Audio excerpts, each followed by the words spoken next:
opening statements. I can do opening statements, and then you can give your opening statements afterwards. Well, I'll just give my opening statements first. So, Trix and Kat, are you two recording?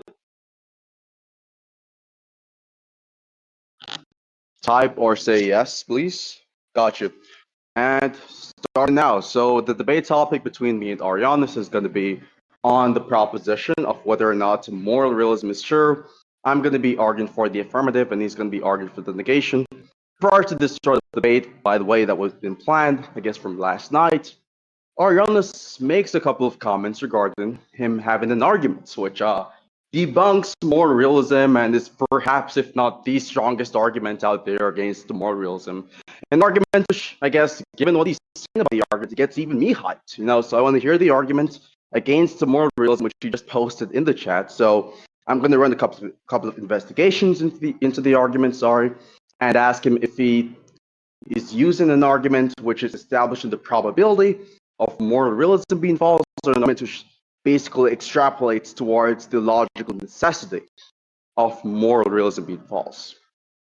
That's basically the question I have for Arianus, and then from there on we can get things rolling. So let's go.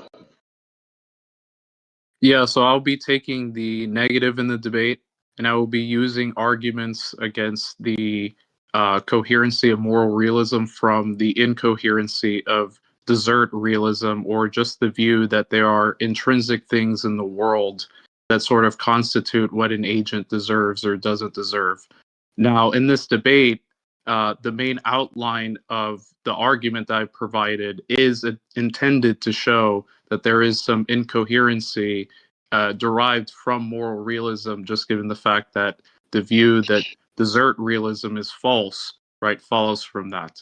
Now, there's also a probabilistic argument that follows from this, even granting that there isn't an incoherency of moral realism sans desert realism. Okay, cool. So it's a probabilistic argument. Okay, so before I even delve into the things or the factors which makes your conclusion more likely than the moral realist conclusion, right? Before you even delve into that, okay, I want a couple of clarifications on these two terminologies. So what are the conditions or the semantical criteria that you're utilizing in this debate to establish whether or not a given position upholds some level of coherency or does not uphold any level of coherency, thus rendering it to be incoherent? Yeah, so the semantic criteria is going to be embedded on whether or not it's consistent with A, like classical logical rules, right? And B, that it is consistent with our linguistic practices or just like our conventional usages of terms, right? Especially when we talk about things like, whether or not an agent deserves something, we're going to have to like attribute some sort of like normativity or some like sense of like deontic norms into that. So I'm basically just saying the semantic consistency is embedded into those linguistic practices. Okay, so what you just referenced when you're defining or clarifying the concept of coherency was a disjunction, not a conjunction. And so if it satisfies one of the disjuncts, then it would be the case that moral realism is coherent, correct?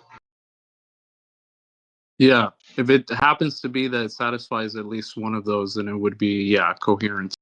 Okay, so do you believe there's a logical contradiction entailed from the proposition that the moral realism is true?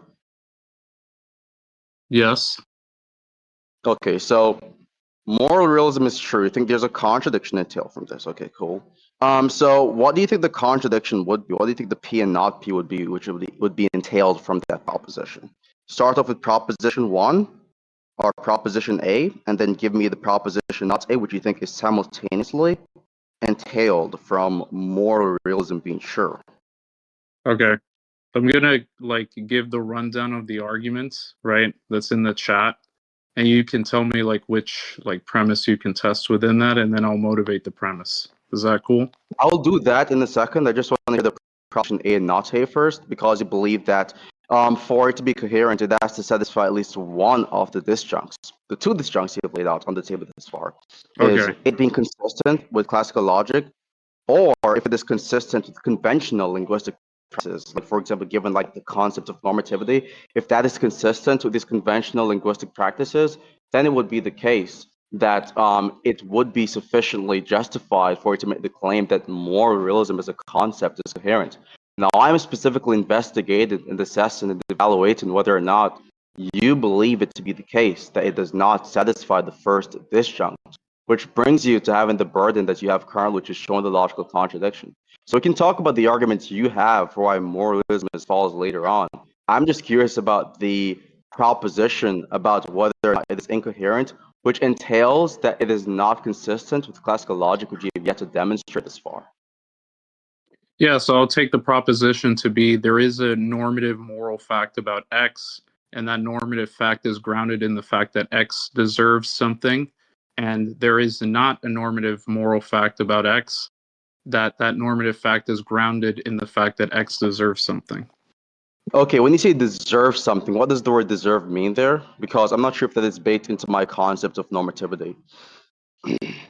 It's something like it's merited or warranted for this person to take this course of action, right? So think of like charity being something that people typically we want to attribute like old people deserve, just Mhm. given the fact that it's like an honorific or some sort of like uh, display of respect, just given the fact that we hold elders to high regard and things like that. So it's like attributing some sense of like normative merit or like reward to like an agent's actions, right? In this So normative context. merits, by normative merits, you're just talking about what sort of merits, like action guidance type merits, something like that? Yes. Okay, so action guidance can be something which is interpreted in a motivational sense, right? So you can have actions which, when you're talking about action guidance concepts, you're not necessarily talking about normativity in the sense of ethics, but normativity in the sense of epistemology, like what one ought to believe, for example. So what would be the sufficient distinction between epistemic normativity and ethical normativity, which would clarify the concept further for everyone, including me, to even understand what you're arguing currently? Oh yeah. So when it comes to like epistemic normativity, we're talking about the conditions of justification given like an agent's beliefs, right? So when we say like X is warranted in believing in Y, we're saying just given the conditions of their epistemology, right? It would be epistemically rewarding if they believed in this, right? So if someone has justification for their beliefs, right, and they're well justified, we will say, you know, it's deserving, it's epistemically meritorious that they hold to that belief. When it comes to moral norms, we're talking about actions, right? Strictly, not beliefs. So we're like attributing that concept of reward and merits to like the actions that they undertake to like perform something in the world. Okay, so do you believe, I'm not sure if you've heard this in conventional linguistic practices, as you like to call it, but I'm pretty certain you'd hear people say something like, you should believe this, or you should not believe this guy, right? Like, you'd hear people say these, like, sentences in daily conversations, correct? Yeah. Okay, do you think when they're making that claim, they're saying that you would commit an immoral action if you're to believe that person? If I were to believe that person, Yeah, so if when someone says, when Agent A says to Agent B, for example, yeah, hey, they're you like should not believe this invoking, guy. yeah, they're invoking some like reason givingness standard, right? About like what would But I'm asking you, do constitute you a believe this justified belief. reason given standard is something which is ethically related? Not strictly ethically related, no. Like Okay, on the so I face agree with of you it, on this. on the I face don't of even it, think it there's is ethically related. I agree with you on this, but I would say that in that case scenario, I think that when they're saying you should not believe this person, they're saying given the actual facts, which would be relevant to knowledge, it sure. would not be epistemically meritorious, as I like to call it, I should say, for you to believe that person. And so what I would say is that that specifically demonstrates some level of distinction between epistemic normativity and moral normativity. However, in that case scenario, I don't think they're trying to like say, I don't think epistemic normativity is just merely talking about the conditions for justification, but rather it's talking about what one would believe considering the current justificatory status quo of a given belief, which is different. Okay, so two things here. Number one, when I'm like specifically talking about justification, I'm like embedding those reason giving norms into the concept of like what would make like a view or let's say like a particular belief in this context like epistemically meritorious. So if you have like a descriptivist account of justification, that's fine. But I'm just laying out the concept of normativity, which I take to be just given the folk semantics as to what people mean when they say, oh, I'm justified in holding to the belief, right? Like Apollo, you would say you're justified in believing that you're the best debater ever, right? And we would say, okay, given the evidence, right, Apollo is either undeserving or deserving of having that belief, just given like what the current like conditions are to evaluate that claim.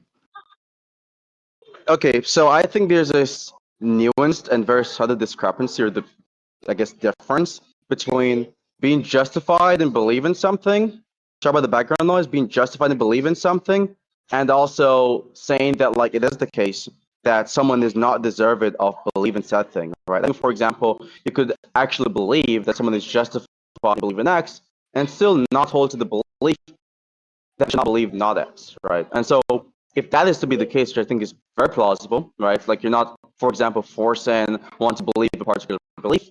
Just like, for example, I've talked to an atheist recently, and he was saying that, like, yeah, I think atheism is true. I think theism is definitely false. You can be a Christian and whatever. Just don't enforce those beliefs onto me, and that won't enforce my beliefs onto you.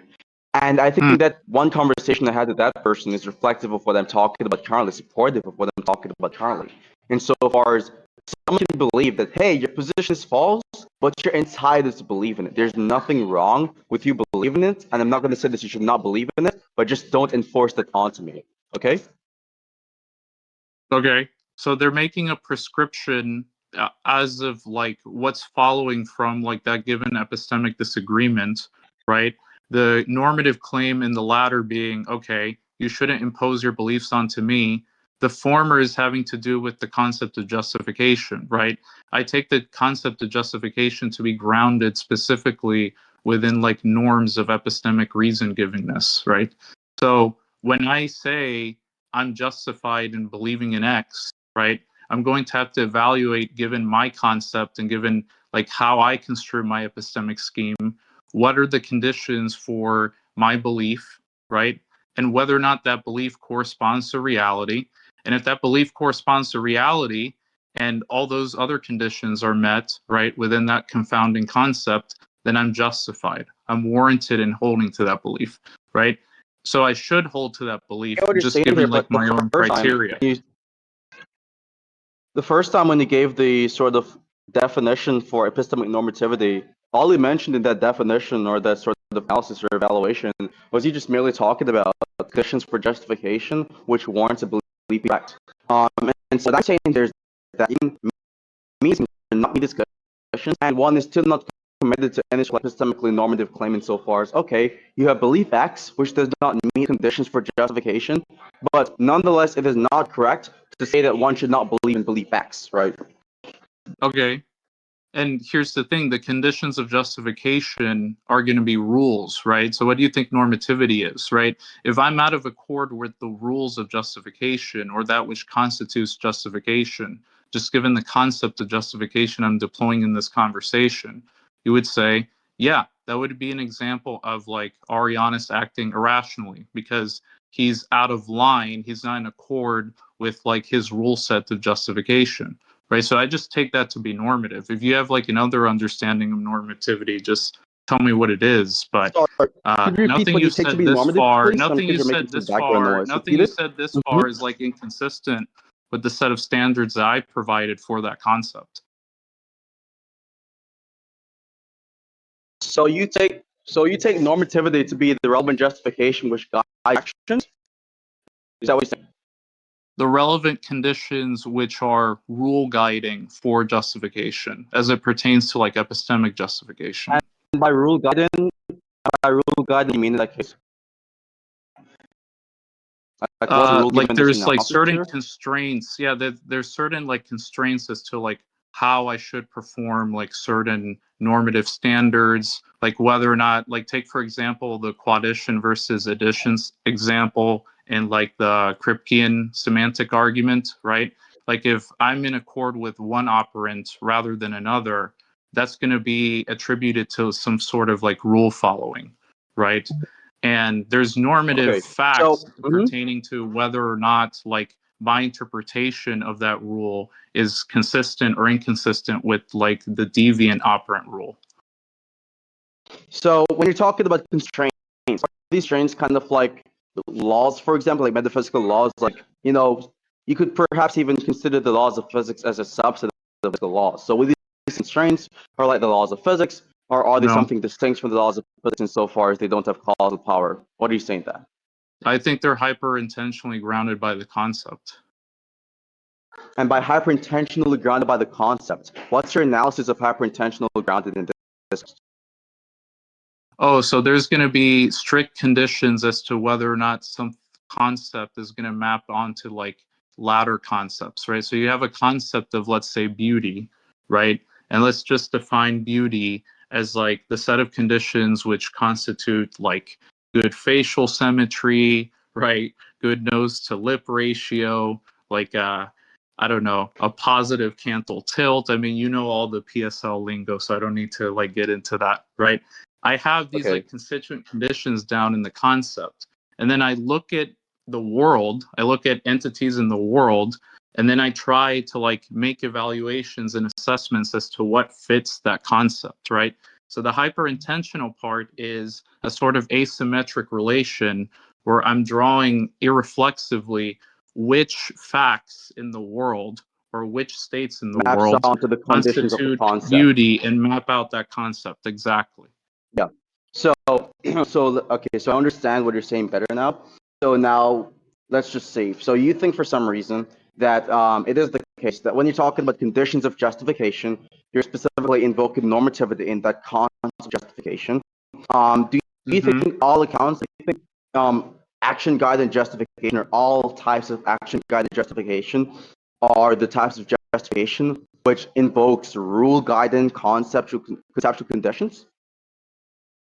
Yeah, because it's hyper intentionally necessary, right? It would have to follow just if the concept of A maps necessarily to the concept of B, right? Then like asymmetrically, it can't be the case that those things are going to be grounded in one another. It can't be the case like A grounds B and then B grounds A, right? It has to be the case that necessarily A would have to ground B and not vice versa, right? Just given like the law of Okay, irreflexibility. you'd Yeah. believe that it is the case that motivational justification is normative, right? Motivational justification is normative, yes. So if I'm motivated, if I have some sort of reason which motivates me to do an action, you would say that it is the case I should do this action? Well, just given like what your norms are. So I'm going to have to reduce norms to like hypothetical descriptions. And that's like my current view. So I even take things like I'm motivated to drink water to be consistent with like I ought to drink water, just given like what my desires are or like, what my intentional prescriptions are. Wait, sorry again, but could you repeat the sentence, please? Another background Yeah. noise on So my apologies. motivational justification under my concept is going to be developed off of hypothetical norms or like descriptions as to like what an agent desires or doesn't desire. And given that rule set, Okay, got you. I can determine assessments as Hmm. to whether or not I should do this thing given Do my you think this motivation. kind of justification Do you think this kind of justification is consistent with conventional linguistic practices? Like, do you think like the average person would say something like, "Hey, if this psychopathic perpetrator, like let's say Jeffrey Dahmer, was motivated to like assassinate or kill these means he ought to do it or he should have done it." Like, do you think that that's the general notion of like you could say normativity? Well, yeah, because I'm going to have to like posit like intersubjective facts as to like what people generally desire, right? So like there's a separation between hypothetical norms relating to an agent and just like the given conventional practices. You invoked conventional practices after I invoked the term conventional practices. Conventional practices isn't just like what Jeffrey Dahmer believes, right, is like motivating to him. It's also like a community of people that have like commensurate values, right? And most people would say, yes, his values are going to contradict the conventional understanding as to what would be like morally I think justified you're in kind that of missing the context. point. When you're talking about conditions of a view being coherent, you mentioned the particular idea of you being consistent, given the information that we're presented with about the view itself, that you being conventional linguistic practices. Okay, so I'm Yeah. saying that given the conventional linguistic practices that are being employed by linguistic agents, when you're talking about what we ought to do and what we ought not to do, or what we should do, or what we should not do you think it is the case that such conceptual analysis of justification in the normative sense is consistent with your view, in which you think motivational justification is sufficient for there to be some sort of I normativity? already explained why it's consistent. It's conventionally ingrained, right? Your sort of like assumptions seem to like rely on this like presupposition that there's some like external there's like some sort of like external normativity that's like grounding how people use these terms and like how they determine whether or not Jeffrey Dahmer is immoral for like having these desires and like acting out on those desires. That's not an assumption I'm making. I'm asking you a question regarding whether or not you believe that they would hold the position that motivational justification is sufficient for there to be normativity. Whether or not they hold to this position is relevant to what they believe the moral Yes. facts are. I'm Yes. just asking you this question to see if, hold on, I'm still Yes, talking. it would I'm be. asking you this Yes. question to see if you're doing the purism thing, where you think talking over the person is actually good rhetoric. No, But it's what I'm not saying pure here is simply autism. that You're the one that's autistic. I it's just kind of pure replied yes autism to when your someone question is so we can actually save talking time. and you're talking over the person because you're getting intimidated. Look, Oh, just yeah, calm so we down. You're can having a save panic attack for no time, reason. right? I said So yes can I to finish your talk? question. Okay, so you understand that it was not a yes or no question. So you saying yes is idiotic. But then How is to it idiotic? continue my You point asked before the me rude interruption, specifically, do it's you think idiotic. these It's people idiotic would to think that respond to a motivational question which is not. justification is You like asked me a sufficient to like question which is ground how is it these like idiotic, and let me linguistic explain to you. practices? And I said Yeah, yes. maybe. Yeah, you can finish your sentence when I'm done talking. Okay. What I'm saying here is simply that the reason why this is idiotic is asking a yes or no question. Okay, that's number one. So you interrupted a non-yes or no question by saying yes, but maybe Okay, if so you you're listened to the contradicting entirety of the yourself question, because like the you'd have whole purpose of understood like that it you was not presenting a that yes or no was a yes or question. no That's question. not a contradiction. Look, I don't Yes, know why you're using the word yes. you can't even If you ask, call it. That's not even a contradiction. do you think that motivational justification, right, would That's be the question which sufficient came as a before the way of last talking about question. these things, right? That was And not the I most said recent question. yes, right, as a response to that. I'm affirming that, right? Look, I don't know if Why would you you're then going through say a it's lagging not a moment. yes or no question? Look, I don't know if you're bringing lagging moment, Look, but my I don't most know like recent why you're question was not that interrupting me. question. I don't know like if there's a moderator in the I'm room. interrupting I your just want to interruption. get Yeah, towards the I'm interrupting your substance of the interruption. argument. I just See, want to that's how get it to goes. like the Yeah, it's called substance of the interpretation. arguments. I'm I don't know why you're interrupting like your spazzing out interruption. right now. I was talking first. You're saying someone is passing out as you were aping out. That's You're actually so spazzing out, hard. yes. Again, I I'm gonna literally do this met your though. I'm gonna do conditions. I this though. said I'm gonna go off the yes. meta because I know your survival instincts are giving you the signal to interrupt me because you're getting What's those points, survival right? I'm instincts, gonna go bro? back to It's the like literally substantive a point. debate. Just I'm get gonna to the go back to the substance. substantive point. Okay. Can we talk about my I'm argument trying or to, no? but you're meta You're the one debating that's on literally interruptions. You're evading meta it by debating not on talking about autism. my argument for some reason. I'm talking about your argument a while until you No, you're interrupted me to not. go off. You haven't even seen the. Have you seen the document? Yes or no? So are you gonna actually allow me to finish my point? Go ahead. Okay, here's if it is the case that your kind of justification in the normative sense is not the way in which people would actually use this or employ this notion, given how they conventionally apply language to extrapolate or rather to a concept, then given the count of coherency, your normativity would be incoherent. Now, you saying, well, probably you're assuming that they have this sort of. I'm not assuming anything. I was asking you a question regarding whether or not you believe that this is consistent. You said yes, but then you gave a trash justification afterwards, something which is really fragile. You said afterwards that, again, you thought the justification for it being something which is conventionally applied would still uphold despite the fact that most people without the intuitions to believe that Jeffrey Dahmer or the vast majority of society being motivated to assassinate people would not be sufficient for us to make a claim about that specific state of affairs. Do you think those two things are Yeah, that's an consistent? Right. assumption. But Yeah, again, I just said. I'm gonna give you And a I chance. I'm responded gonna to give you that. a Yeah, and I chance. I'm still responded to talking. that. I'm still talking. See the interruption thing again. Okay, so But you're gonna I'm gonna give you blather a on. chance. Okay, just I'm going to continue give then. you a chance to redeem yourself from the blunder you made a while ago. So give another There is no response, and let's blunder. see if this There is no is going to be blunder. something which is not Look, nonsensical if this time. normativity, look, retard. If normativity is like constrained specifically by the intersubjective standards of a community, then yes, most people are going to say, even if Jeffrey Dahmer has like those desires and motivations personally, we're still going to vastly disagree with him. We're going to vehemently disagree with him because it doesn't coincide, it's not commensurate with the conventional practices of the community, right? What was the condition I gave you at the beginning? I said this would have to be coherent if it's in line with the semantic standards of a linguistic community. Most people having the intuition that Jeffrey Dahmer's motivations are immoral, just given the fact that he wants to kill people for fun, right, is consistent with my claim where I'm specifically mentioning that within an intersubjective context, right? What you're trying to bring in is, okay, they have this intuition that he shouldn't do that irrespective of what his motivations are. And then I said, yes, that's going to assume, it's going to like presume like some sort of like externalism there. So can you respond to that? Like, how is it the case that most people having the intuition that he shouldn't do this thing irrespective of his motivations, how can't I explain that under like some conventionalist thesis of Okay, like so these are the motivational type of non justification? sequiturs you would make if you're a tier 4 debater, It's right? not a Because non you sequitur. actually Okay, got the show last me question. like where See, there is like a lack five of like seconds into my rational point inference in there. response, and you're already aping out. Wow, the insecurities are popping off. So No, what I'm I'm just saying like here is that I'm trying to like you're, save yeah, time you here. can So ask me like, the please dumb tell me question what you the have to non ask me sequitur is. after I'm done talking.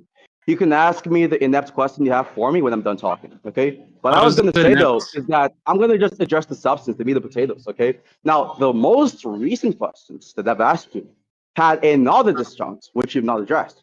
I ask you if it is the case that most people would believe that under the condition where Jeffrey Dahmer, if not the majority, so it was both disjuncts, it was either Jeffrey Dahmer solely is motivated to do the actions, or both Jeffrey Dahmer and the majority would be motivated in alignment with that action, would that action now become something which we ought to do, or which there's no issue with doing? So you addressed the first disjunction saying, hey, Jeffrey Dahmer alone being motivated to do the action would not be sufficient considering that there is this sort of intersubjective generated normativity type concept which is generated by the society which disagrees with his motivation would not sufficiently answer my question. Because the latter half of my question, which you would have heard if you're not aping the fuck out and interrupting, also invokes the majority of people being motivated to doing the action or being motivated in such a way where they do not have any sort of polemic in towards the action. Right. So again, now I want you to log the fuck onto the last disjunct, stop aping out, stop interrupting, log the fuck in. Do you think under the second disjunct, whereas the vast majority of people were motivated towards killing people, the average ethical agent would say now that it is okay to do the action, or rather, it's a normative fact to do the specific action? Yes or no? It wouldn't be consistent with like conventional norms, so they would say no. But just given like Jeffrey Dahmer's concept, right, of like morality, he would be justified. I don't see like how is that inconsistent with like the criteria that I gave. Look, So you're saying his give his account of desires, his justification? desires, his desires, his motivations are inconsistent with like the linguistic and moral practices of like his day, right? But he's nevertheless justified given his own concept of morality, right? I Wait, just so don't the happen answer to to my share question a his while ago was concept no, or his correct? motivations. How can I Wait, not so the explain answer to that my under question, some just like to make sure I heard you conventionalist thesis properly, of motivational justification? just to make sure I heard you properly, the answer to my most recent question was a no, correct? Yes. Okay, now if it is a no, insofar as it is the case that the average ethical agent would not have the intuition that this action is a justified action, irrespective of the preponderance of motivations, then your whole position gets debunked No, in some that's sense. false. Because you believe, yeah, Okay, I'll look, explain to they you why this have is the correct before you give intuition. the Look, dumb they have the reason as to intuition that why you he's think it is wrong in false. what he's See, doing, look, and then buddy, let's look, not be autistic, because you're okay? not Let's do this. understanding. Look, the Allow me to intuition. finish. You're If they have the understanding the intuition that he's contradiction, doing and that's why something you're wrong, aping the fuck out. that's So I'm conventionally gonna try to finish grounded in my like what the sentence. I'm practices going to are try of the to finish given my day. sentence and address the point you're so scared for me to address right now. Okay. So No, you're because saying, you because like you keep mentioned jumping previously, you into like believe that weird your account, conclusions, right? Arianus, stop aping out. Okay. So what I'm trying to help you out with here is your dumb concept, and you're not even giving me the opportunity to educate you as to why it is retarded. Okay, now I'm telling you here that if Educate you you. believe, which you do believe, that normative justification is something which is coherent given your concept, if you believe that, which you do believe, by the way, then clearly it is the case it satisfies one of the two disjuncts you specified previously regarding either something being consistent with classical logic or something being consistent with linguistic conventional practices. Okay, I established, given the hypotheticals I've just given a while ago, that it would not be consistent with conventional linguistic practices because you believe it to be the case that people would not have these sort of linguistic, ethical, and semantical intuitions about someone being justified in an action, even if we were to stipulate the condition where the vast majority of people, if not one person, is motivated towards assassinating a group of people or genociding a Okay, group of people. so So look, clearly, genius. hold Okay, on a hold on. second, Okay, Arian. I'm not fine. done Yeah. talking, buddy. Just relax for a second. You're having a panic attack. So the last part of what I was going to say, by the way, before the rude interruption again from Arianus. Now, I was just going to mention that if that is to be the case, that fact to which you have agreed they would not have the intuition to adopt regarding that proposition is more expected under it not being consistent with conventional linguistic practices. So it's more evidence against your whole concept being something which is coherent. It's not coherent given your own account of coherency. You can talk now. Yeah, so that was just like a retarded bouquet of flowers. So look, first of all, the concept is going to be contained within like the conventional standards of the community.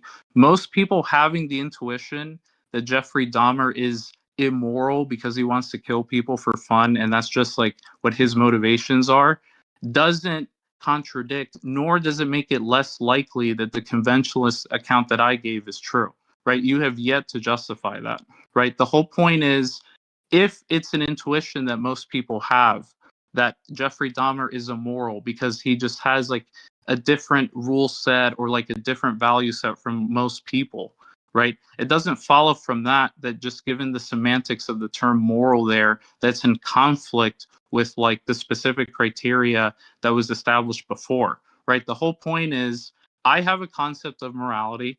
That concept of morality is inconsistent with what Jeffrey Dahmer is proposing, right? I have an adjudication that his like actions are wrong, just given the fact that I'm a participant in the moral community, right? That I share most people's values, right? So tell me how I'm not justified in saying, just given like my account of coherency, that he is not motivationally justified, right? Just given those intersubjective standards. That's one.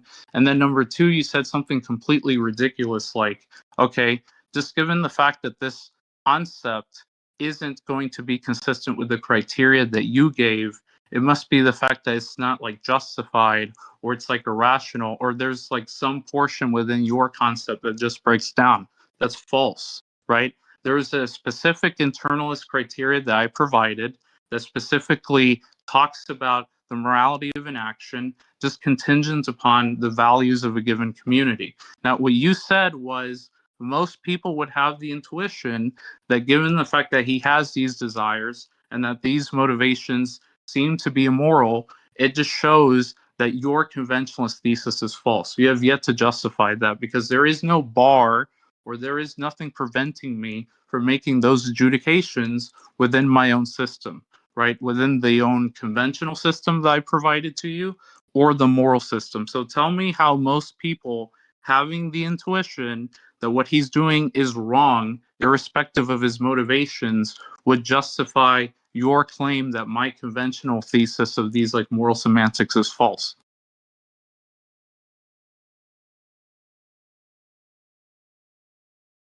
Yo, Yo, what's up? Let me know if I'm bugging out. I think I might be bugging out. Am I bugging out? no, you're not now, but it's like for me, it's like cutting out. Okay, got you. Are you like Okay, it outside? might be my Wi-Fi. I'm not sure. Yeah, I'm outside now. You were talking to me when you were texting me when I was outside, but just to address a couple of things. I said that something not meeting your criteria of coherency makes it the case that it is not justified or it is not rational. I said it not meeting your criteria of coherency makes it incoherent by definition. Now, I'll just give you like a pretty simple example, which exemplifies my point better for you to understand.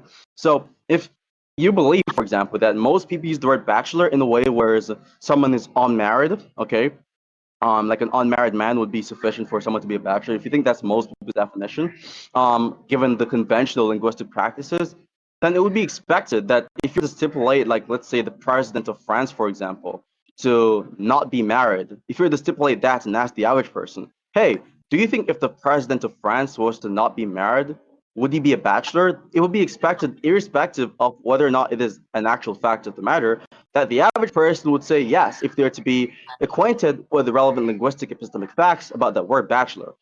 Now, we don't see this in the case of ethics, whereas you talk about justification in the normative sense. We don't believe, or rather, we don't see this sort of like expectation insofar as if you ask the average person, if the vast majority of people, if not Jeffrey Dahmer solely, whichever one it is, if the vast majority of people are Jeffrey Dahmer to be motivated into genocide in a group of people, would it be the case that that person is justified, right? The average person would say no, they would not believe this.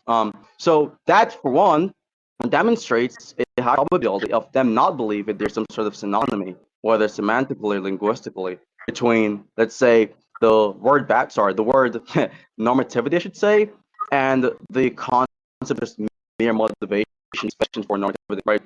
That's what they are. So strong amendment a couple of things regarding me making the claim that it is not justified or not rational, given your coherence. I was not making any claim about justification or rationality. I was merely making the claim about your account of coherency to make it or Coherency. launch an internal polemic. Okay, can I respond now? Yeah, Yeah, so so like when you you make respond.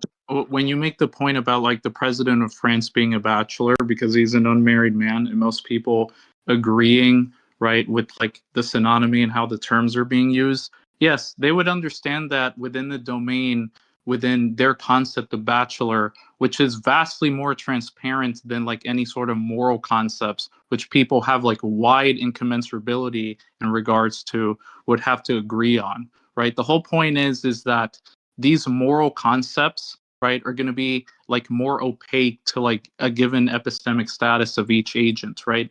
So the fact that like most people agree with this moral concept, it doesn't bar, just given like my view, that there couldn't be some person, let's say called Jeffrey Dahmer, which doesn't have epistemic access to like the intersubjective moral concepts of that day, or maybe they do, but their like access to them are just like vastly opaque, right? So like when you sort of like invoke this like sort of symmetry, or this supposed symmetry, I should say, because that's your attempt in saying, okay, there is like a bachelor, he's an unmarried man, most people would understand that as being synonymous, and then you have this case in the moral domain, right, where it seems like it wouldn't track just like these intersubjective features to say that he would be justified. That's just assuming that like the concepts in the domain of morality are like acquitative, or like say equal to the domain of like whether or not there are like bachelors and they're like identical to like unmarried men. I don't grant that even if it's the case that these like concepts are like grounded by intersubjective standards, that like most people would have like some sort of like strong intuitive basis to say, okay, Jeffrey Dahmer is like definitively or like actually unjustified, right? Just given like the differences in like conceptual transparency there, right? So you haven't addressed that. And then there's like some sort of issue where even if it's the case that there's some sort of incommensurability upon like how people use these concepts, it still doesn't mean that like my usage of like the term moral is like incoherent. I'm still directly referring to his concept of morality as just being like wrong, or it's like false, just given like the conventional semantics, right?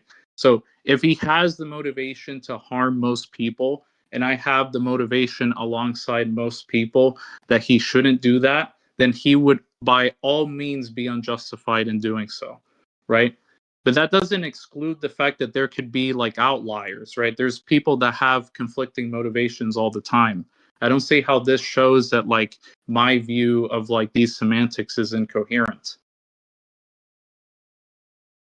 Yeah, so yeah, you did like a question back when you said that like his concept of morality would be wrong under the condition whereas you, as well as the vast majority of No. people, do not share his motivations. That begs the question, because the thing we're questioning here is whether or not wrongness in that specific moral sentence is indexed to motivations, which you've yet to actually demonstrate. But before you Wait, even address sorry. that, you also have to Okay, demonstrate okay. I'm still talking. You would also have to prove the claim that there's a difference in conceptual transparency between, you could say, facts about justification, or what justification means, and the concept of normativity, and let's say what the bachelor is. That's something to be proven, to be proved by the way, that's a claim you made. And lastly, or maybe not lastly, but this is going to be one of the last points, it appears to be the case that the primary motivations, pun intended by the way, behind your reason for saying that this would not be good evidence against the idea of your position being coherent, is based off the fact that one of these concepts are opaque and the other one is non-opaque. So I'm going to ask you this yes or no question, which is, if you believe that most concepts or most things used in normal conversations are non-opaque, or are they opaque? In most contexts, You can answer that question first and then address the other points. Yeah. In most conversations, whereas we have linguistic agents using words, right? Using like specific words in conversations. Do you think the vast majority of these concepts are opaque? Or do you believe the vast majority of these concepts are non-opaque? well, it depends on like what particular context it is. In the moral case, it's going to be opaque. Across all the In the contexts, do you believe mathematical case, in the the vast majority mathematical of case, it concepts? will be like transparent. It depends like what domain you're Okay. like speaking from. Okay, so let's just talk about domains. By the way, I'm not talking about, like, for example, and I'm pretty sure I'm not confusing transparency insofar as the empirical access to the facts are concerned. They're just talking about transparency as it relates to the conceptual facts, okay? So I'm asking you, just in normal conversations, even outside of mathematical concepts, do you believe that at least the vast majority of concepts that normal people use are transparent? Yes or no? Just in everyday parlance, in everyday language. Yeah. Mhm. Yeah, but that's not true of the moral domain. You understand that your view now, we have an inductive case against your claim, right? We have an inductive case and inductive evidence against the claim that it would be the case that in the moral domain it is non-transparent. And so for it to posit exceptions without any sufficient justification which outweighs the inductive probabilistic Okay, can I argument, respond your to view becomes this? less parsimonious. No, it's Of not less course, go for it. parsimonious. How is it less parsimonious? Like, what sort of like ontic types am I introducing by saying like the majority of like moral discourse is going to be non-transparent? I'm not going to, but Are you talking about idea. theoretic types? Okay, what new theoretic types? Okay, what new theoretic types are being You're posited postulating an within the independent data? proposition. There's an You're independent postulating proposition. an independent proposition. Yeah. We have a No, there general isn't claim, we an have a general exception. fact, which is There isn't an simply, exception, right? yes, there is. You're Given saying like how most here's the people fact, use right? the terms, given Let how most me people use the educate you on the terms, exceptions, given right? how So most people if use you the say, terms, there buddy, wouldn't be a new theoretic type. you're spazzing out. Given how I'm going to most explain people to you as to use why the there would be an terms, there exception. wouldn't be a new If we theoretic type. have, No, because you're just strawmanning the I'm position. going to Like let you I don't know. finish Do you aping just out, want and me then to I'm going to like shut respond up afterwards. Okay? every time you say something that's like Yeah, I was false? talking first, but you're just like spazzing out for some reason. Yeah, because I'm trying to clarify the position, right? So let me just deal with like these points one by one. So you said first, What my clarification is even position needed is at going to this? be question begging, right? Just given the fact that I'm like making an assessment that his concept is going to be wrong, right? But like the concept, it can't be the case that the necessary and sufficient conditions for like a concept obtaining or like question begging. I just take question begging to be like an attribute applied to like arguments, right? So like if there's going to be, let's say, an argument and you give like sort of a non-amplitive reasoning, or like let's say like non-independent justification for like the plausibility of a conclusion, that would be question begging, right? If you assume the conclusion within your argument but you don't motivate it. I was just telling you what the necessary and Yeah, sufficient motivated conditions the are of conclusion. the concept. So it Yeah, can't so be the case that I'm so like here's the telling you problem. if a bachelor is defined as an unmarried man, that's Uh-huh. going to be begging the question, right? I'm just giving you like what the sufficient and necessary conditions are for the conjoined of like a bachelor and an unmarried man, right? So that was an amateur mistake on your part, right? Attributing question begging right, to like the properties of concepts. And then the second part that I laid out was just specifically targeting like this insane view that you have, by the way, where like if there is like vast, let's say, phenomenal or epistemic opacity to moral concepts, it has to be the case that I'm like theoretically inflating my model. That's not true, right? There's been no evidence provided by you that I'm introducing like complex laws and like attempting to explain why the vast majority of moral concepts would be opaque, right? I'm just giving a thesis as to like what the given parlance is and what I observe, right? Given the moral disagreements of the day. That doesn't mean that it's like vastly incommensurate with like theoretical simplicity or like epistemic simplicity. Yeah, so that was just a whole bunch of non-nutritional word salad. Talk about amateur mistakes when this is just a performance of the expect from material for amateur. When you talk about the idea of me not given the sort of motivation or justification for why you would be theoretically inflating your position, right? I actually gave the justification. I explained to you what it was, but again, you did the thing where you're autistically interrupting my evidence, right? Or the evidential demonstration, Michael. Now, for you to say that you're not isolated an exception is ridiculous. It's preposterous. You know why? Because guess what? You agree on something being generally true, and then you believe that, hey, even though it is generally true for concepts, that they are transparent. You cut out.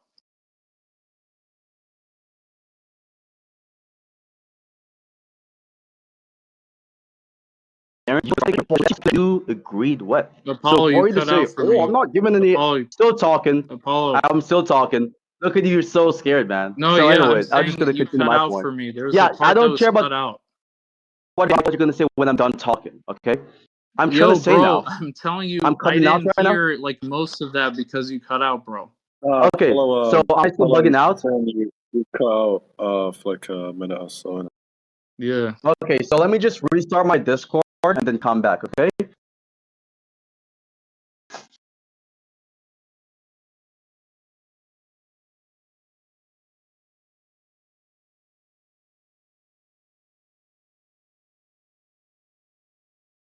Yo, I'm back. Okay, so I'm back. Cool. Yo. So can you hear me? Bugging out. Yeah, I can hear you. Okay, perfect. So which part did I leave off on? Was it the exception part? I'll just repeat everything. That's fine. You said that an exception you're postulating, which would theoretically inflate the complexity of your position, which is not even the case. If you agree on a generalization, if you agree that generally speaking, right, it is the case that concepts are being employed linguistically, conversations are concepts, they're systemically, okay, then for you to say that related to justification or ethics, it is not a part of this generalization. You'd have to posit by definition an exception to the general trend. It's an exception by definition. An exception is just any sort of like specific incident or event or case scenario which goes against what is generally true or goes against an established or pre-established trend. What you did was give a case scenario which you believe to be an exception. So for you to say it's not an exception is again ridiculous or insane, as you like to put it. But to go on to the other part of what you're talking about, okay, so you referenced that you are not question begging when you're making the claim that Jeffrey Dahmer, okay, is the type of person who would have wrong or would have an incorrect concept of morality given the preponderance of motivations going against his motivation to do a given action. And what I'm saying to you here is that, hey, irrespective, are you making this claim would be a question begging insofar as the specific deduction you're making or drawing based off the hypothetical case scenario both evaluating together hinges on the assumption that what determines the ethical facts of the matter is something which is dependent on these intersubjective norms, which is predicated on a preponderance of motivations. So when I say question, again, I'm not talking about a formalized version of the argument where the premise explicitly restates or presupposes the conclusion. I am saying that it's given responsive, given particular hypothetical or argument or thing in question or contention hinges on something which has been placed into question from the very beginning, which you've yet to sufficiently justify. Now, last but not least, you referenced something about laws, when talking about exceptions and so forth and parsimony. I don't see how that's necessarily even relevant to what I was talking about. And I never said it has to be the case that, given your perspective of, conceptual transparency, or rather what is conceptually transparent in this case and what is not conceptually transparent, your view would be less parsimonious. What I'm saying here is you agreeing with the generalization, which automatically forms an inductive case against your position, would be something which would sufficiently establish the probability and the lack of parsimony in your position. Okay, so you would have to give a better response this time for it to actually sufficiently defeat my responses now. Okay, so number one, if we're just applying like Apollo's retarded like notion of question begging here, then like literally every sort of like conceptual constituency given like a term would have to be like question begging, right? So like take Fermat's last theorem, for example. Like, do you take the definitions within those mathematical axioms to be question begging if they just follow like analytically from the concept? No, but at the same time, those definitions are Okay, not placed so in given Jeffrey question, so that's Dahmer's, like, irrelevant. given the fact that Are Jeffrey those Dahmer's, like, definitions moral placed into question? values, given the fact that Jeffrey Dahmer's moral Answer my values question. are incommensurate with the conventional standards, like, of the given day, of the given moral semantics, it wouldn't be question begging to say that he is acting immorally, or he has, like, I'm not incommensurate saying that standards with that proposition conventional standard. specifically alone. I'm not saying that proposition alone is question. That's not even the proposition I'm questioning. I'm not questioning the You proposition targeted that of whether proposition. You I'm going to said clarify when my I was point, making the okay? No, claim what I'm that telling his you here is that I was concept of never morality, questioning when I said the that his concept of proposition. morality I was was never unjustified, you said questioning it the was question begging. proposition. I This is was on never recording. This questioning is the on recording. proposition that This is Jeffrey on Dahmer recording. did The fact that you something want to save immoral. face from this Now, doesn't what you're prove doing shit. now, Look, it's on what you're doing recording that you now is said typical that autism Jeffrey behavior, Dahmer whereas you think that given Jeffrey the Dahmer's person no concept, chance to articulate the argument when I is a was good saying means that of his debating. concept of Do you morality is even know what my question unjustified, was? you said that was question What, begging. I told you it's not what question part of what begging you to said do I think it's say question that begging? given the conventional standards of the moral semantics that I'm applying, it's going to be incommensurate. That's not question begging. If you think that's Okay, question so begging, then you you're don't going to even have to be track, you didn't committed to even this like track half insane of what I view said, that but every you have the single like audacity to give a complaint mathematical about what I just theorem said a would while be ago. question begging just given the Look at fact me that just it's like yapping. defined Holy by a shit. Dude, specific amount of uh-huh. terms, or like let's say the Yeah, spit it definitions of out. terms. Yeah, okay, uh-huh. Spit it You're out. Are you cutting done? out, by Got the you. Now, way. you didn't even You're track. cutting out. I'm cutting out again. Yeah, for me you are. Still bugging? No, now you're okay. Okay, so now what I'm saying here is that you didn't even track half of what I said, but you have the audacity to criticize my point. I would say that the question begging aspect of what you were talking about was related to the specific standard that was being appealed to for demonstrating the sort of reason for his actions to be immoral. I'm not questioning Yeah, the actions to dumbass. be I immoral. We said both that agree on is that. rounded That's not by the something concept. It's the defending right now. concept I'm that still talking. determines that, right? I So am if you still think talking, dude. if I'm you still think the talking. specific standard, If you what think this that is an talking over informal me is a debate, good debate right? strategy, I'm then going guess to like what? hop in Reality because check, you're that's saying not a good something debate strategy. retarded. Shut the You're fuck saying up. Let something me finish fucking my point, and retarded, then you can man. give the You're response saying something afterwards. fucking You're retarded. Look, so you're saying scared something for me to finish fucking my that like point. literally Do you even want some Sasha with moderation? their Do like 60 you IQ want some would moderation? look. Do you want some Look, moderation? no, I don't Do want you want moderation. I moderation? just want Or to just keep like talking? correct you on your like dumbass Okay, points. So so look, what I can the do easily, by the specific way, I standard have is termed the this entire concept. The time. specific I could have standard easily are the served immunity, conceptual but in fact, I'm conditions. asking If you, you do you think that's want to question because it's begging, very then you're obvious. gonna have to be It's committed very to saying that conspicuous every that you're single so concept that's ever scared for been me to finish given, my point. every single And you're trying conceptual to use analysis that is that you question have a better begging. mic. That's Speak over retarded. me so you can give people the false I'm impression you're actually speaking winning. over You're you not winning. because you're saying So something what I'm retarded. going Go to do, I'm going to ahead. Go continue dig my your own point. grave. You're Okay, go aping ahead. out again. You see, this calls for serving mutes. I didn't want to do this for moderation to do talking stick. I can pick a mod from any person, whereas I don't have to use terms myself. We can pick Sheik as a moderator. We can pick any person as a moderator. But because you know for a fact that I'm having connection issues and my mic is bad right now, you shouldn't speak over me to basically prevent me from giving the response which debunks your trash fucking arguments. Now, again, I'm going to give you one more chance. I'm going to unmute you. Moderation, because I don't like muting myself when I'm debating that person. Let's pick a mod from this VC. I'll give the person moderated terms, and then afterwards, I won't ever use mod terms in this conversation. Let's go. Talking stick. I shut the fuck up when you're talking and vice versa. Okay, so look, you made a specific dumbass point. You said it's Do just you going to want be the moderation? I was specific not done talking, by the standard. way.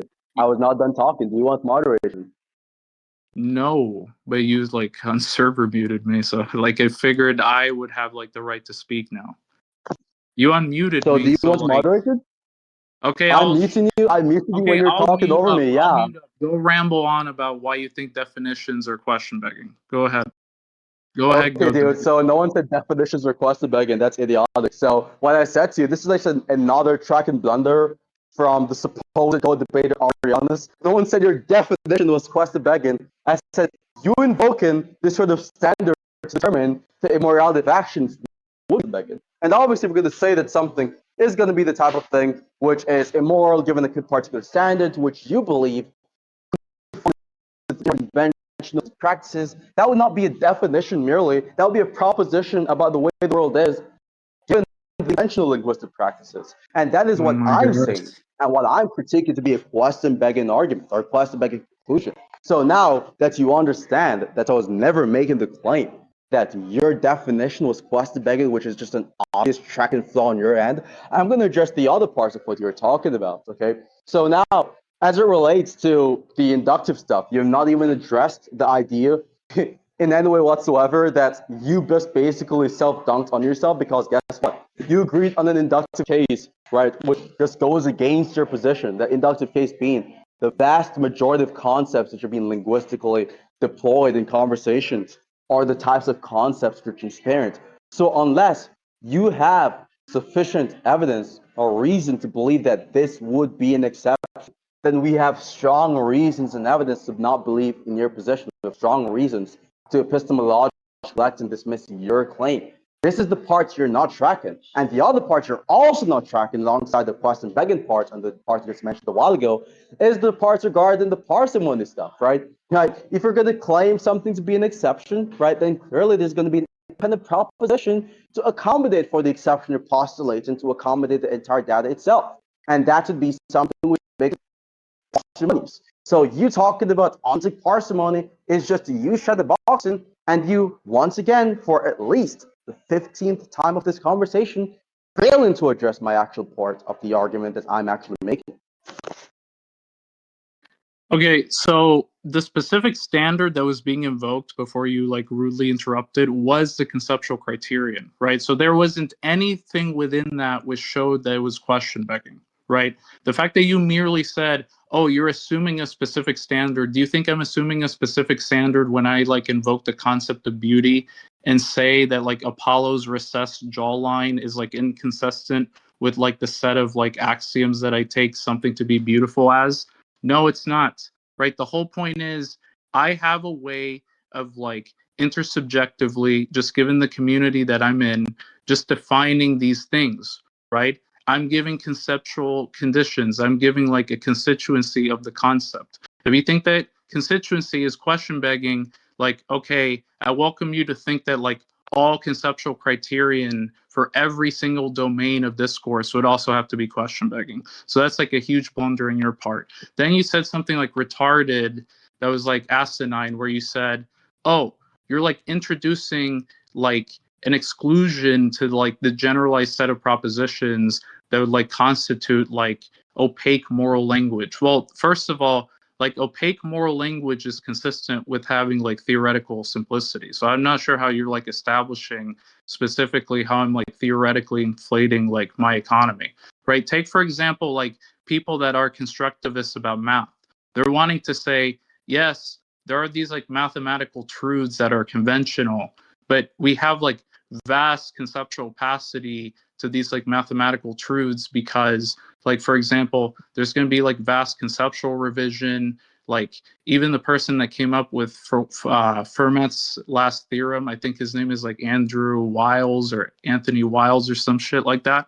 He, for example, would say he doesn't have translucent or transparent epistemic access to like all the mathematical concepts or the mathematical facts, but nevertheless he's giving an account specifically of what those facts are without like introducing new theoretic types. So if you think that my case, like for these like moral concepts being vastly opaque, is like theoretically inflated, how do you deal with like the analogy to like mathematical facts? Do you think mathematical facts or like this sort of like mathematical realism is like theoretically inflated? Because that's just like retarded, right? Just the simple fact that like there's some sort of like epistemic lack of translucency doesn't mean that like the theory within itself is like introducing so many laws and complexities that can be accounted for by the concept that's being used. Yeah, just Now to you go. address the first part of what you were talking about. Again, you keep on going back to the point that relates to you saying that, well, given my account of quest and begging, then we have to basically say that when you're invoking these sort of like, definitions or concepts of beauty, for example, or quest and begging, no, buddy, because guess what? In this case scenario, I'm saying that the thing which would be quest and begging is the fundamental claim you'd be making for its appearance of your kind of normative justification. That fundamental claim being that most people use normative justification in this you're talking about, which is index of motivations. That's the fundamental claim you'd be making. The idea that your kind of justification, given your kind of coherency, would in fact be coherent. So that's not even something which comes even close, remotely close to addressing my point. Not to mention the other part of quest begging, which you fail to actually address, by the way, is the part where it's the thing that one is assuming is in question, or rather is in contention, right? Not all types of assumptions are quest begging. Like obviously in this case scenario, in this debate, in this dialectic, there are things that we're actively assuming that we have not presented any active justification. However, these things will not be from quest and begging because neither of us interlocutors are placing these things into question, nor are these things on the table for contention, right? I'm saying that the thing that you're talking about, which you believe is correspondent with or is consistent with conventional linguistic practices, I'm saying that specific concept and that claim you'd be making based off the conceptual status quo, that is what is in question. And so even if you're assuming that, it's not the assumption which makes it sufficient for it to be quest begging, it's the assumption as well as the fact that it is in question and it's being contended skeptically or from a skeptical perspective, which is what makes quest begging. You're not presented any sort of sufficient independent motivation, rather justification for the claim, and you have not shown why you're not just merely assuming this.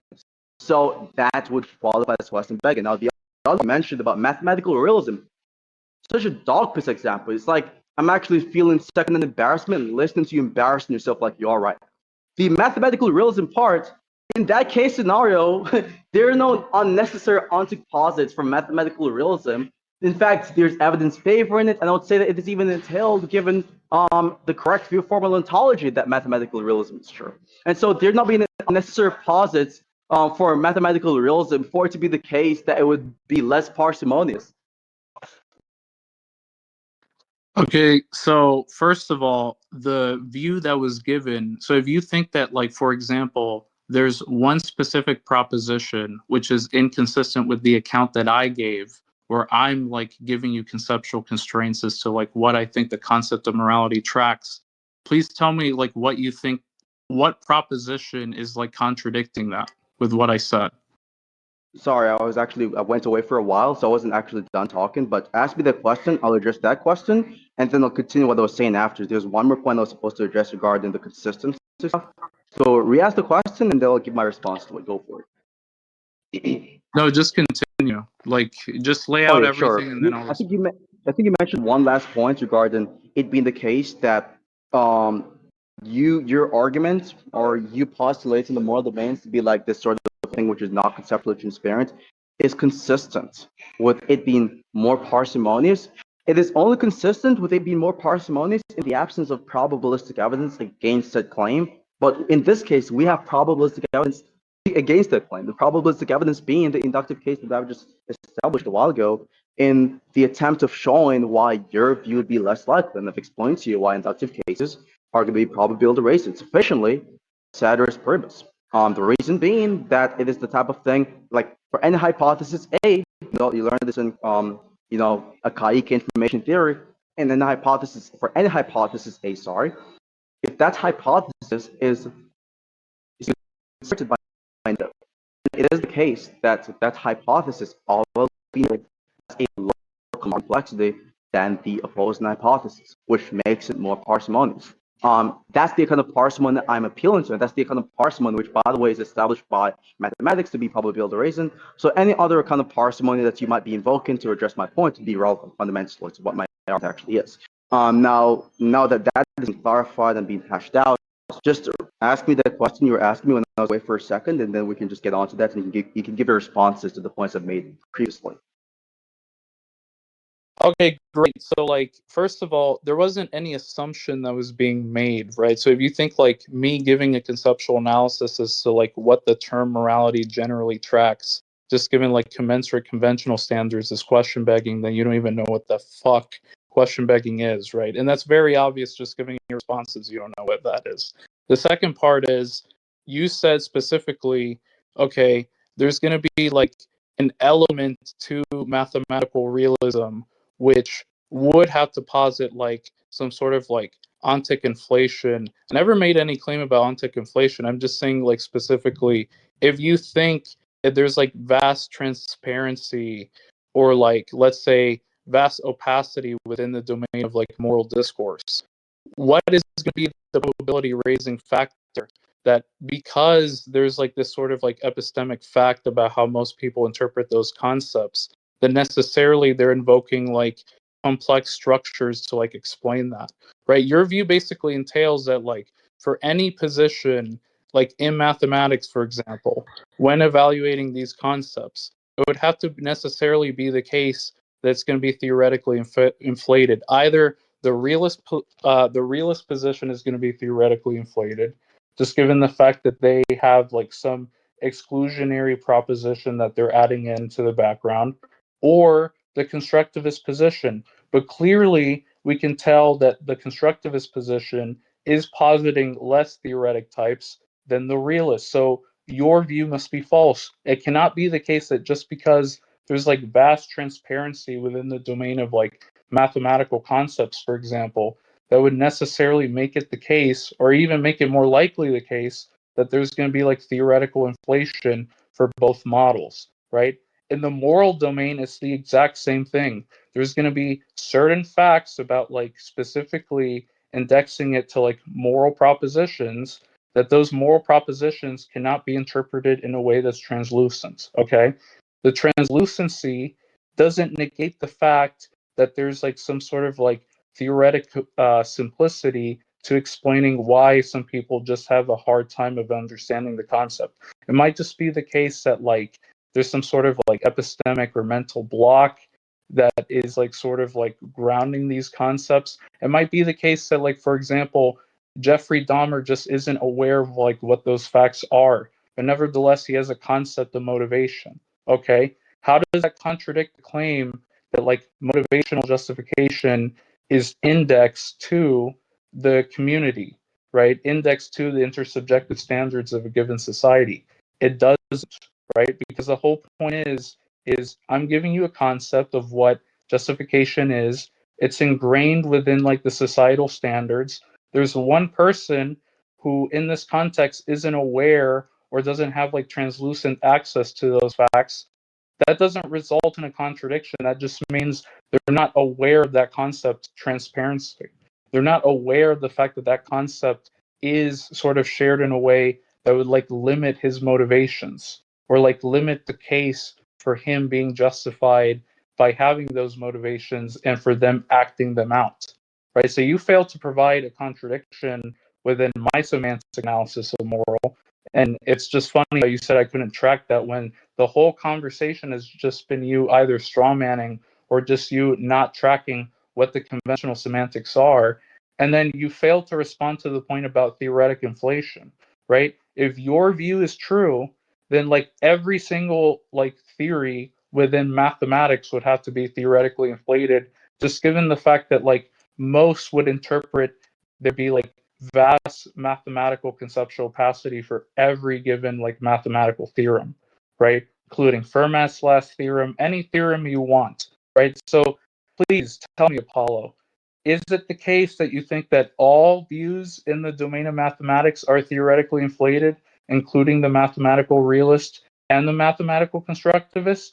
If you think so, please tell me how that specifically applies to the moral domain. Go ahead.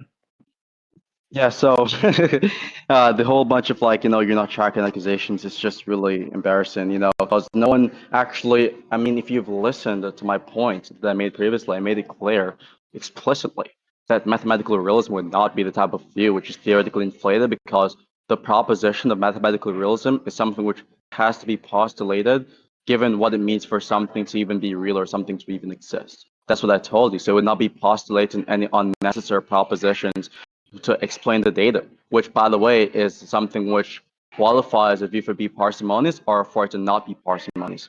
You've not even explained or even specified the exclusionary proposition that mathematical realism would be postulating, and you have not established, again, I don't even know what you mean by theoretical types. I think type token distinction is really vague. So you'd have to elaborate as to how it would be the case necessarily that mathematical constructivism is the type of thing which is a type insofar as, or sorry, it postulates, you could say, less theoretical types.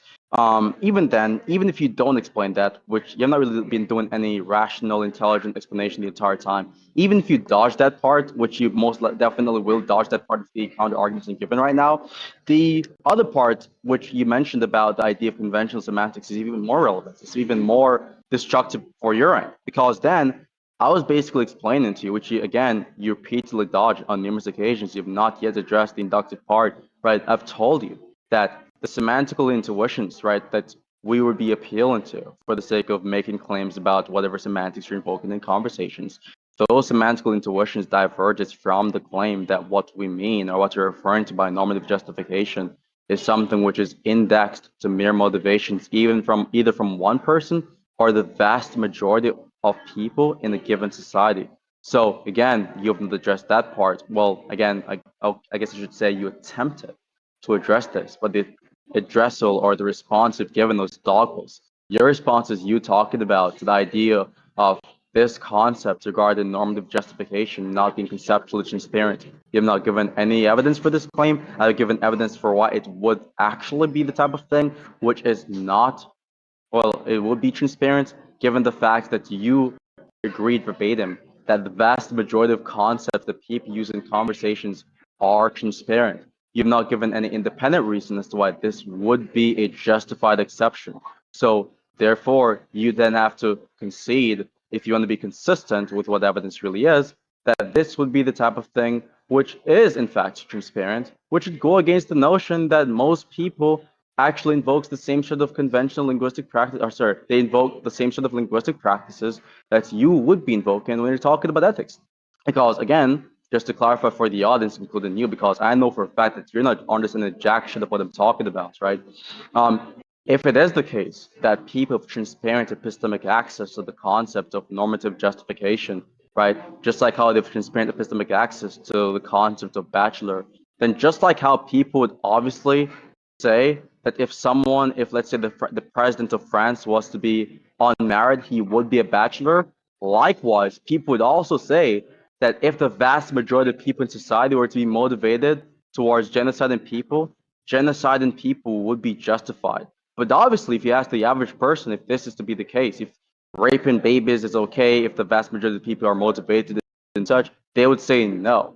They would say that's not the case. So if that was to be a transparent concept, which I've presented all the evidence for it would be a transparent concept regarding normativity, then considering this other intuition we have regarding people not believing such, which you've agreed on, and it would be the case that your concept of normative justification, and I repeat, your concept of normative justification, you slow boy, would be something which is incoherent given your own fucking standards. So I don't know why this is so complex for you to track. This like really rudimentary philosophy freaking logic right here, but it's pretty obvious just given what you said previously, given the criteria you've laid out for coherency and subsequent criteria for your other concepts, that there is some level of incompatibility. You cannot make the claim that this is coherent given the other specific facts as it relates to the evidence in favor of this being a transparent concept, as well as the intuitions that people have about the case scenarios I've just presented on the table for the fourth time.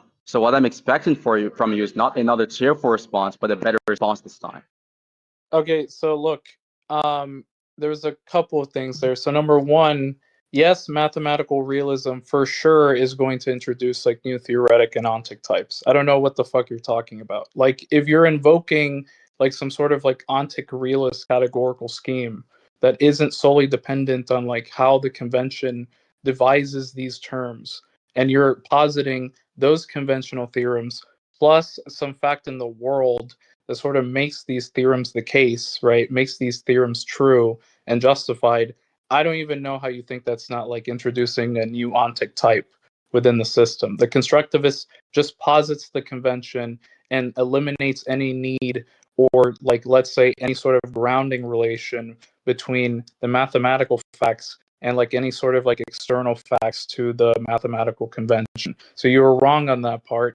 Yes, they're introducing an inflated categorical scheme, and for you to say so is just like utterly ridiculous. Second part is the whole point about like transparency or opacity is going to be determinate on whether or not there's like vast conceptual revision.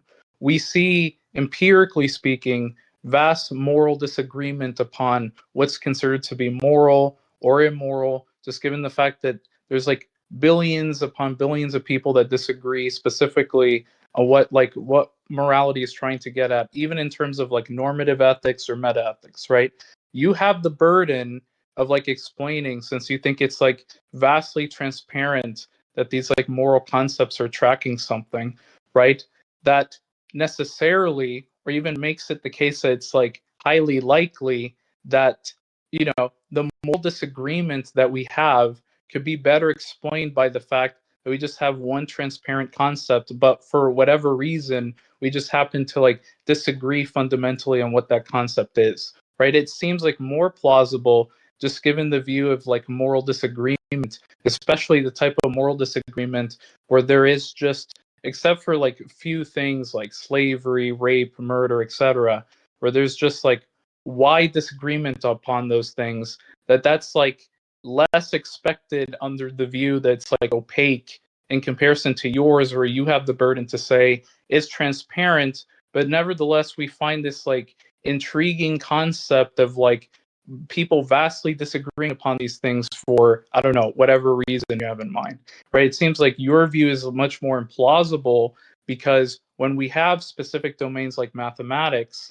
there's going to be vast disagreement upon like which mathematical theorem is going to be preferable, just given like these set of axioms, right? And like any mathematician will tell you, especially like philosophers of mathematics will tell you, yes, the vast conceptual revision for these theorems, the fact that we have like vast incommensurate disagreement upon like whether or not the concepts in Fermat's last theorem are actually tracking the mathematical facts, points that they're vastly opaque. Because if they were transparent, we would expect that just given the fact that we like have a grasp of the concept fully, we wouldn't have like such incommensurability. We would see what that concept entails, right?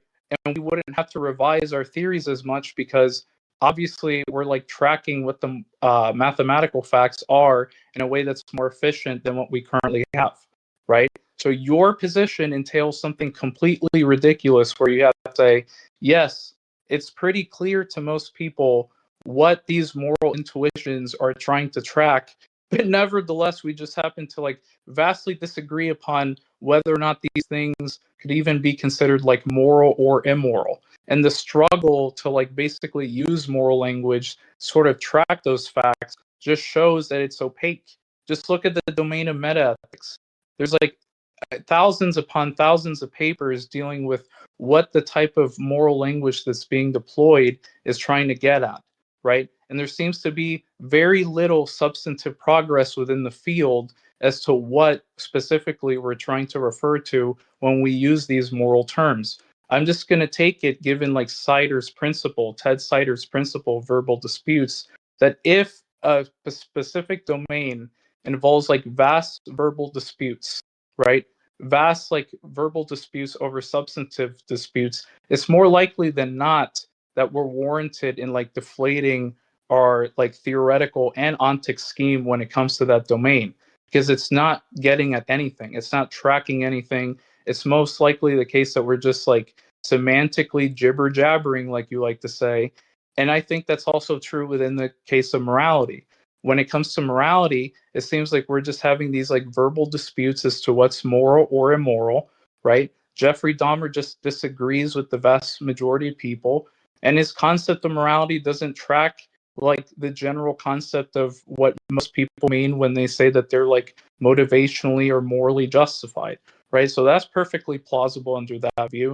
And it specifically means that just given the context in which I'm speaking from, the vast conceptual revision of these moral concepts, as they would do for like the mathematical domain, suggests that these moral concepts are vastly opaque and not transparent. If they were transparent, we would expect under their hypothesis that there would be substantially less moral disagreement, right? Just given the fact that these people just track the concepts fully.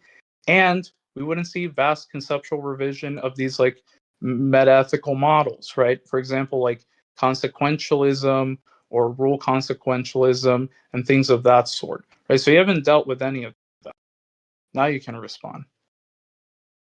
Okay, got you. So, just to address a couple of things, you think for some reason the principle you've mentioned, the thing regarding the vast disagreements about, you could say, the facts, the moral facts, there's good reason to believe that there's a disagreement or there's confusion about, you could say, not even confusion, but rather it's good reason to believe and the absence of conceptual transparency, which is not even the case. You agreed even previously that in most case scenarios, in most conversations, in most linguistic practices, okay, when you have disagreements by the parts of your, not even disagreements, but when you're invoking concepts, okay, these concepts are transparent. You agree to this, right? But guess what? Even outside the ethics, right, we're going to be talking about like physics, for example, or anything regarding the empirics, right? Even though it is the case that in the majority of like conversations, the majority of concepts we're using in these domains or conversations are transparent, there are still vast disagreements outside of even ethics. We have disagreements about even whether the Earth is flat or non-flat. Now, obviously, we would not say that we don't have a clear understanding or transparent understanding of the concept of flatness versus non-flatness. We do have a clear understanding of such, right? But there's still vast disagreement throughout from the ancient Greek era coming to even this time regarding whether or not the Earth is flat or whether it is non-flat. Okay, so vast disagreement about, you could say, the facts related to a given concept does not serve as sufficient evidence for there to be vast disagreement about the, you could say, conceptual evaluation type facts, right? So you can have a grasp of the concept fully without having grasp of the synthetic non-conceptual facts as it relates to said concepts. Like, for example, the flat Earth example. We both have a clear understanding, everyone here, because we're not completely retarded, but with a clear understanding of what it means for something to be flat, what flatness looks like, what non-flatness looks like, at least in the context of evaluating the shape of the Earth, for example. But irrespective of such, right, there is in fact, and there has been in fact in the past, and I'm pretty sure there still is, some levels of vast disagreements about the shape of the Earth. And this is just one example, one out of a plethora of examples, right, outside of the ethical domains, whereas we have vast disagreements, right? We have more vast disagreements in non-ethical domains than we do in ethical domains. And there are also more convergence in the ethical domain. So it's kind of like funny how you kind of like nitpick.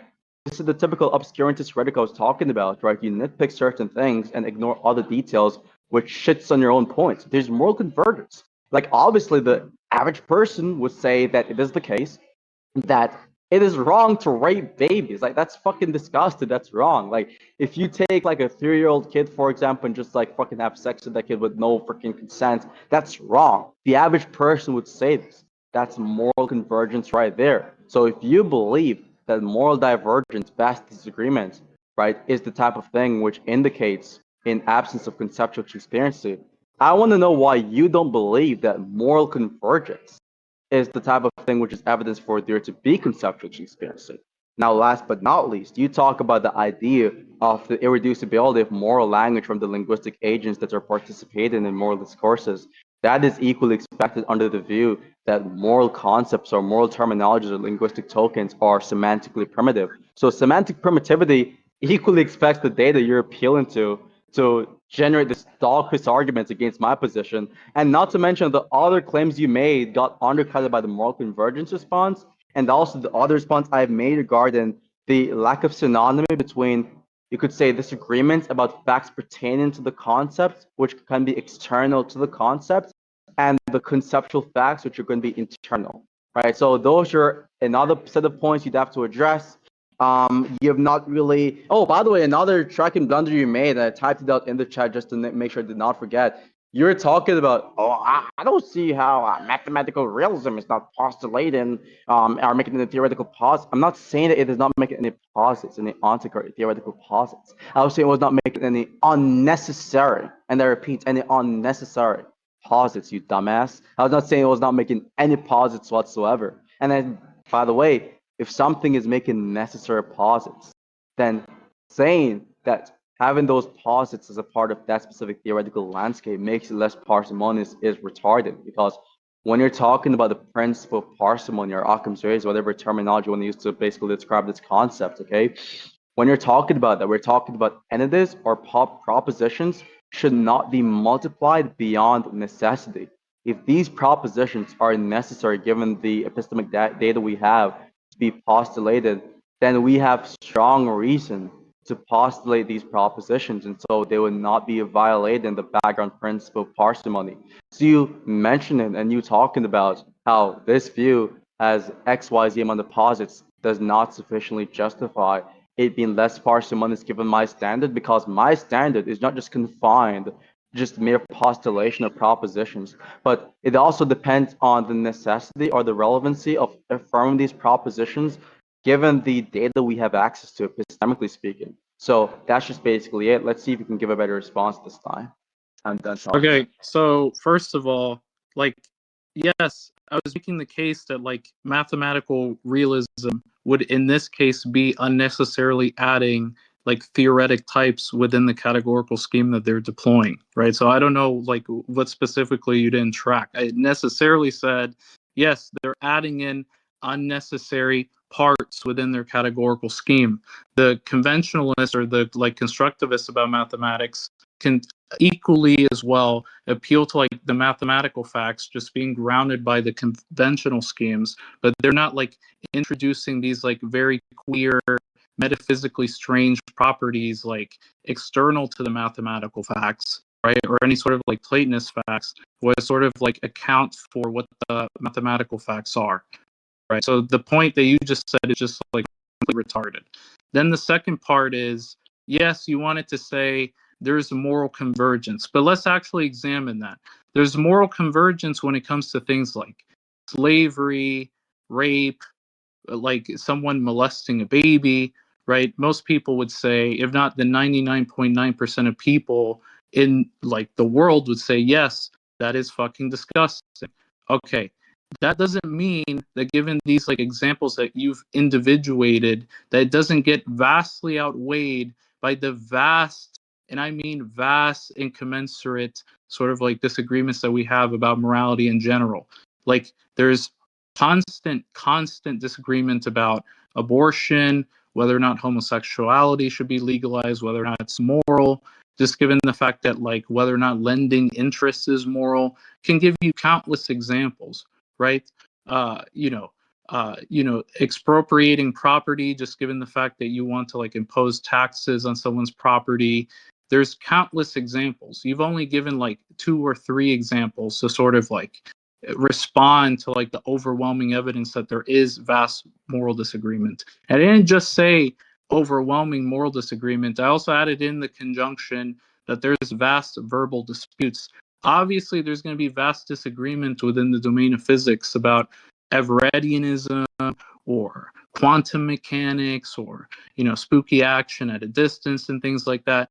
But these things typically are not regressive to the field, right? Okay, there's vast disagreement within the field of physics about these different things, but you'd have to be a moron to say they're only talking about like verbal disputes and not actually pointing to something in the world substantively. You can't do that with the moral domain. You can't do that specifically within things like philosophy of mind, where there's been no empirical progression within the field. It just seems like when people sort of like devise these concepts, they're necessarily just wanting to say, okay, this semantic scheme is incompatible with X semantic scheme. And then we just have like different motivations for like each of those different views. But that doesn't necessarily entail nor show that it's more likely than not that the concepts that are deployed within that domain are transparent. If anything, if there's conceptual transparency within the domain, there could still be, you know, some disagreement about which moral theory is correct, of course, right? We see this like in physics, there's some disagreements about like whether or not quantum indeterminacy is true. Okay, whatever. And quantum physics, that's specifically the case. But those fields don't point typically to some sort of like empirically regressive hypothesis, right? It's speculative, right? Some of it is speculative, but it's not speculative to the point where there's just vast disagreement and we're just engaging in verbal disputes all the time, which is something that I brought in and you didn't respond to, by the way. There's vast verbal disputes that show that the field in question in which we're deploying these concepts of are not going to be, number one, empirically fruitful, and number two, are not theoretically fruitful to the concepts that are being used, then I'm just going to take it that the field in question, the concepts that are being used within that field, are just vastly opaque, right? The fact is, it's not just a satisfactory sort of like part of the conjunction to say there's vast disagreement, therefore there's like vast conceptual opacity. No, it's vast disagreement plus there hasn't been any progression in these fields to sort of justify any sort of like claim about moral intuitions that you're giving, right? Third of all, even if most people were to say Apollo is like immoral, right? Because I don't know, the XYZ pedophilia allegations, right, that came out on Discord. And that's not a knife at you, by the way, that's just an example. I'm just saying it doesn't follow from that that necessarily the people that have like that sort of concept of like pedophilia are like going to be justified, right? It doesn't even make it more likely because that's equally expected under the view that like all these semantics are like conventionally ingrained, right? But they just happen to disagree what the threshold should be for pedophilia, whether or not like an 18-year-old person could get with like a 16-year-old, things like that, right? So there's going to be disagreements about the particular details as to what would constitute something being immoral, just given those contexts, right? But the fact that there hasn't been like any sort of like theoretic fruitfulness within these fields to sort of suggest that we're tracking something in the world and not just like merely talking about verbal disputes suggests that these concepts are vastly opaque. And number two, that we're justified in deflating our ontology unless we're given a reason, an independent justification as to why we should do that, right, to accommodate our language. And that's also the case with mathematical realism, okay? Why should it be the case that we should posit these like external mathematical facts if the same sort of like mathematical opacity is going to be expected under constructivism, but we're not supposing like weird theoretic or ontic types in order to explain it. It's all empirically ingrained, just given off the fact that we have like certain revisionary schemes that can sort of like change the way that we sort of like deploy and use these theorems. The same is true within the domain of morality. Why do we need to suppose that there are these like different moral facts, like these stance independent moral facts to make these claims about what's moral or immoral, just given like a communitarian or intersubjective context, right? Now you can respond. And by the way, I'm gonna go Okay, get so something just a very couple of quickly, things you so think for some I'll be reason called listening. I'll or be about. listening, but yeah, I just have to get a charger, by the way. But I'll be listening. Go ahead. Okay, gotcha. So just to address the parts regarding the lack of fruitfulness, theoretical or empirical fruitfulness in the context or in the domain of ethics, I disagree with that. You think that moral convergence is implications or indications of there being some sort of like moral progression, I should say, is indication of there being some sense of fruitfulness, theoretically or empirically speaking, in ethics. But we see several instances of progression in the domain of ethics. If you want to talk about decolonization, for example, like how colonialism is widely condemned, which wasn't the case back then, or if you want to talk about gender equality, sorry, which is something which was not as one could say dominant or dominant aspect of society as it is right now. You know, these things are not the sort of like faces of the societies from the past, right? These are just merely the faces of society of the contemporaneous times, the current times, okay? And these are just a couple of examples. What about the abolition of slavery, for example? That's another example. So there are multiple different instances, right, of like you could say things which indicates moral progress. Okay, these are just a few instances, a few couple of examples. Not to mention the fact that back then we had barbaric men who were like cavemen, for example, who were cannibals. Right, cannibalism, for example, is something which is widely condemned currently. But back then, if we're talking about thousands upon thousands years ago, it is the case that cannibalism was something which was practiced a lot more than it is right now. Whereas currently it is widely morally condemned. It is something which is morally looked down upon, in contrast with before, whereas it was something which is far more practiced. These are clear, obvious, conspicuous indications of moral progress.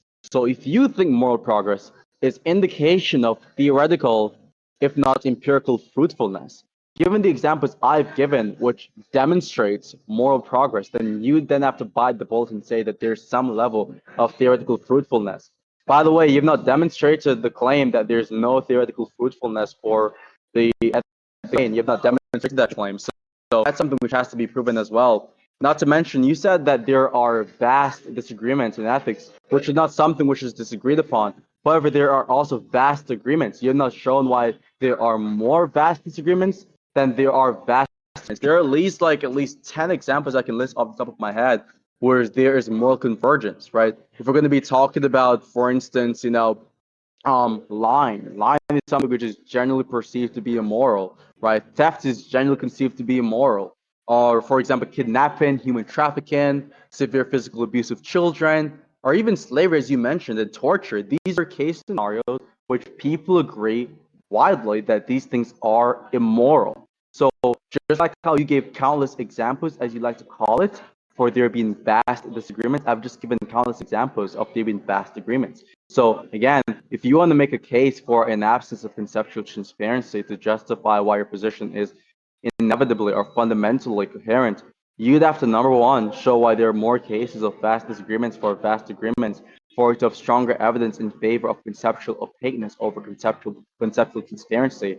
And also, I've given you reason there is evidence as to why it would be more likely to be conceptually transparent, given inductive cases you've agreed as it relates to the vast majority of concepts being transparent.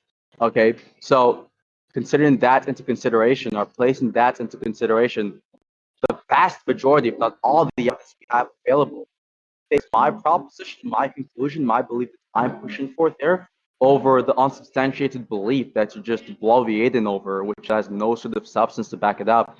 Now, last but not least, you talk about the lack of necessity of postulating external mathematical facts. One could also postulate the lack of necessity to explain mathematical facts. I don't think about external mathematical facts automatically means that there is some sort of, you could say, increase in the amount of posits making to explain the data, the mathematical data, because both the mathematical constructivist and the mathematical realist at face value are certain one proposition to explain the data at face value. The respective propositions being that for mathematical realists, they're postulating that the mathematical data are explained by the external mathematical facts that you appeal to or that you referenced in your response, and the mathematical constructivist is explaining that in virtue of some constructivist framework. Sorry.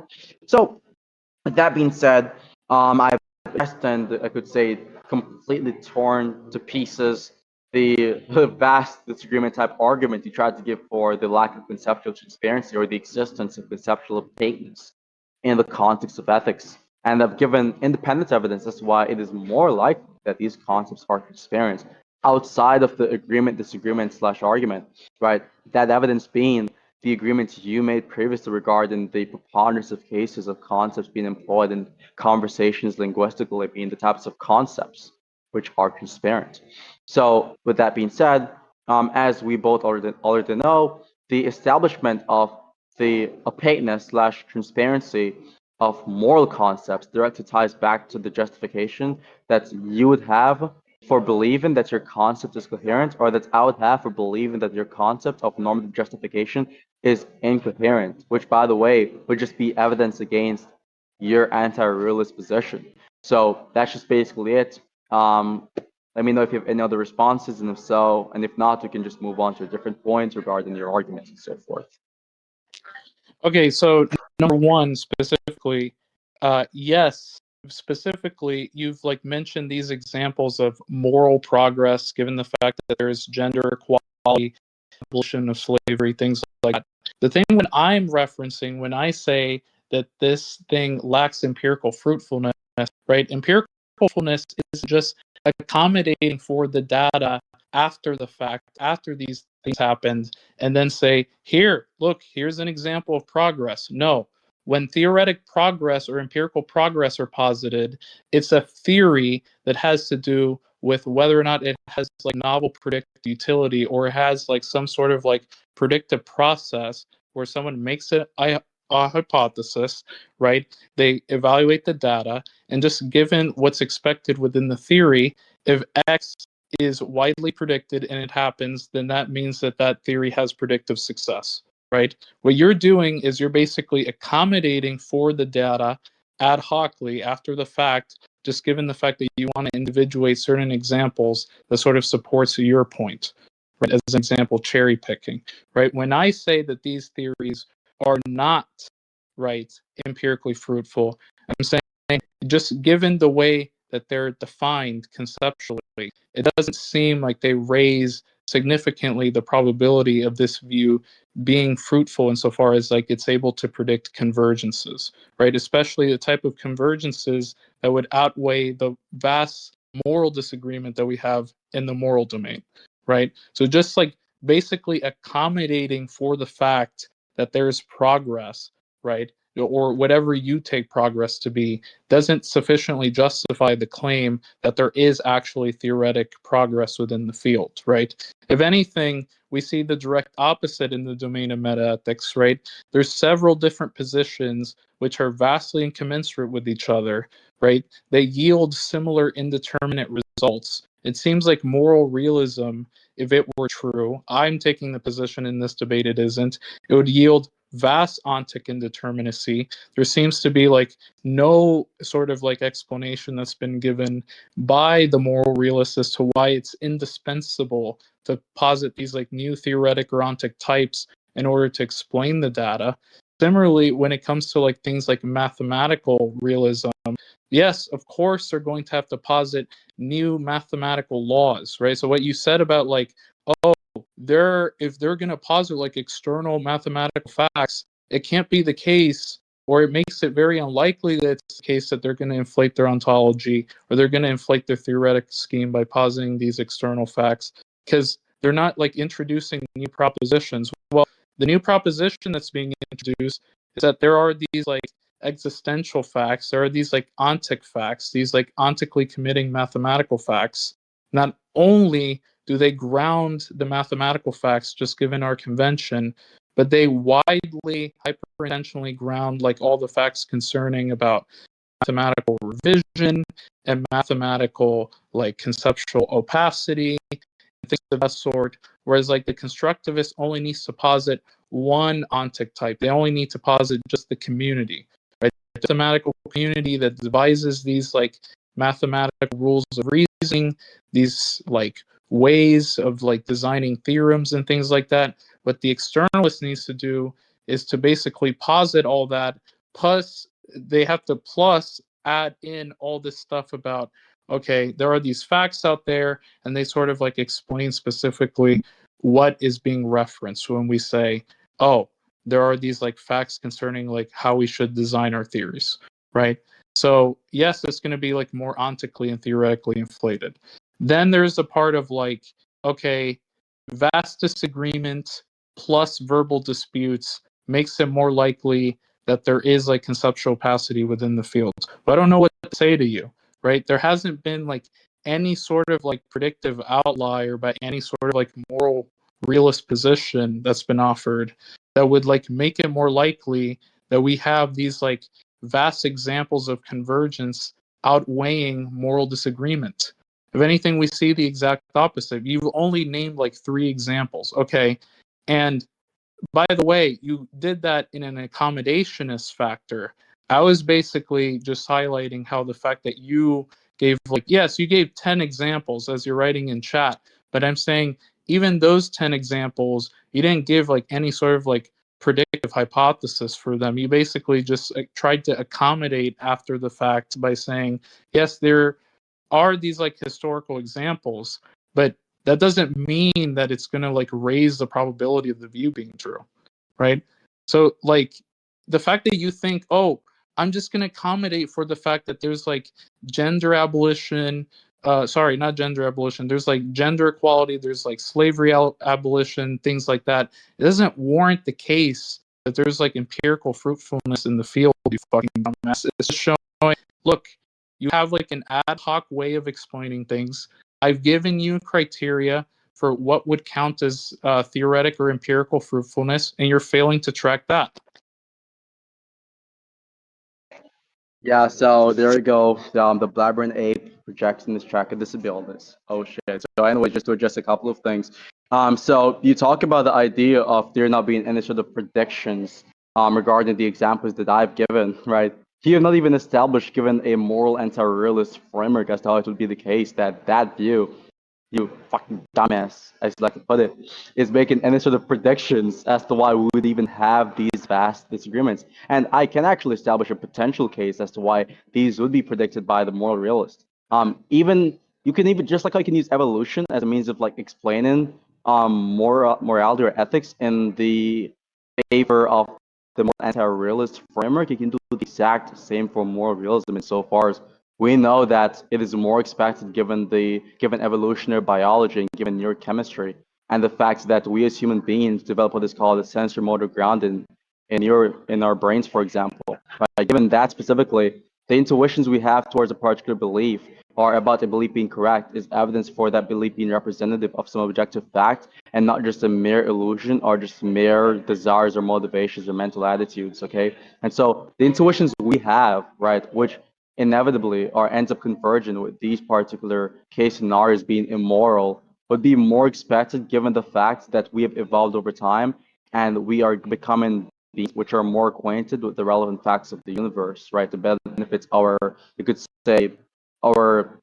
scenario of being harmed or the potentiality of not being harmed, right? So you could even appeal to those sort of standards and say that, okay, given the nature of intuitions, given the facts of evolutionary biology and neurochemistry or neurobiology, I should say, it would be the case that us having these intuitions in the current time in contrast to the prior times, right, is just an indication of our intuitions becoming more accurate over time, just like how our intuitions and our epistemic equipments in the field of physics and in other fields like, for example, chemistry and so forth, are becoming more acquainted with the relevant facts of those fields. So that analogy, whereas I can just basically draw you could say, similarity between how our epistemic equipments are becoming more effective over time in the field of physics, and you could say biology and chemistry to know the facts better, could also be applied in the case of ethics. And I can just couple that with the fact that it's more expected given evolutionary biology or evolution theory that intuitions we have are representative of objective facts and not just mere stance-dependent facts. Now, moving on from that, to address the other part, you talked about the idea of a mathematical realist having to posit the community. That's like one of the worst blunders you have committed in this conversation. They don't have to posit that, you fucking moron, you underdeveloped ape. They don't even need to talk about the community to explain why these mathematical data even exist. They can just talk about a non-community related fact. So for you to tell me right here, right now to my face, with a serious face, by the way, that they have to posit the community to explain the data is ridiculous. It's, as you like to call it, asinine.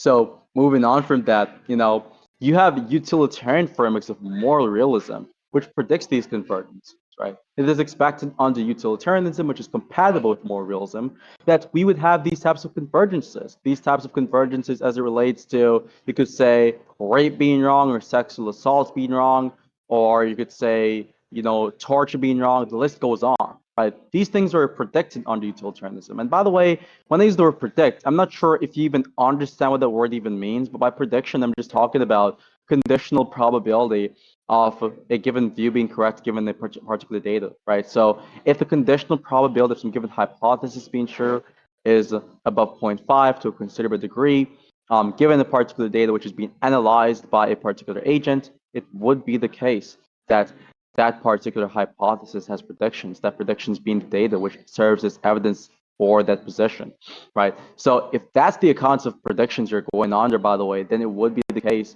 that this would be something which makes predictions. And by the way, you specified novel predictions as if you're trying to confine the domain of predictions to novelty, which is, again, ridiculous. If you're talking about novel predictions insofar as predictions which are things which are more expected under a given hypothesis, which was discovered in the future, for example, then that's obviously not the only type of predictions. You can make non-novel predictions, and those predictions will still be good evidence, right? Take, for example, post-predictions, right? Trivial predictions given evolution, for example, given evolutionary biology, evolutionary theory, those still serve as evidence, right? And we can use these sort of like predictions and trace these back to paleontology. So even if those types of predictions are trivial insofar as it is obviously expected, it still would be the case that it serves as sufficient evidence, right? So the triviality or the novelty of a given prediction does not necessarily legitimize or disqualify something from being evidence, right? You can have non-trivial prediction which serves as strong fucking evidence for a given claim. So that's just another blunder again that you made argumentatively. So with that being said, you've not even addressed the idea of, well, you tried to basically lie your way out of it, talking about, oh, you just presented 3 examples, which you corrected yourself afterwards. It was 10 examples. The examples I've given of moral convergence, given your own words, would be something which serves as evidence for theoretical and or empirical fruitfulness, because you said previously, and I repeat, you said previously verbatim, that the moral convergence data, right, about like agreements and so forth, as well as moral progress, would be something which indicates there being some sort of fruitfulness. And you don't think it has any of these sort of things. You didn't, at that time at least, you didn't believe or didn't adopt the position, because you said explicitly that you don't think that there's any sort of moral convergence or progress which should serve as evidence for there being theoretical and or empirical fruitfulness, which, by the way, I've just contradicted. I've actually shown the latter. I've shown the opposite, that there is in fact multiple, a plethora of instances of both moral convergence and moral progress, which under your standard would serve as evidence for there to be either theoretical or empirical fruitfulness for this given proposition. So given your own standard, I've shown evidence for why this position is theoretically fruitful. Given your own standard of coherency, I've shown why your position is in fact incoherent. And I'm pretty sure, given everyone else's own standard of what constitutes a good argument, a bad argument, your arguments and your position was definitely dogpist and needs better work. So we can see if we're going to develop better responses. I've given you plenty of chances to redeem yourself. Clearly, you have not taken upon those chances. We can get to conclusions pretty soon after this.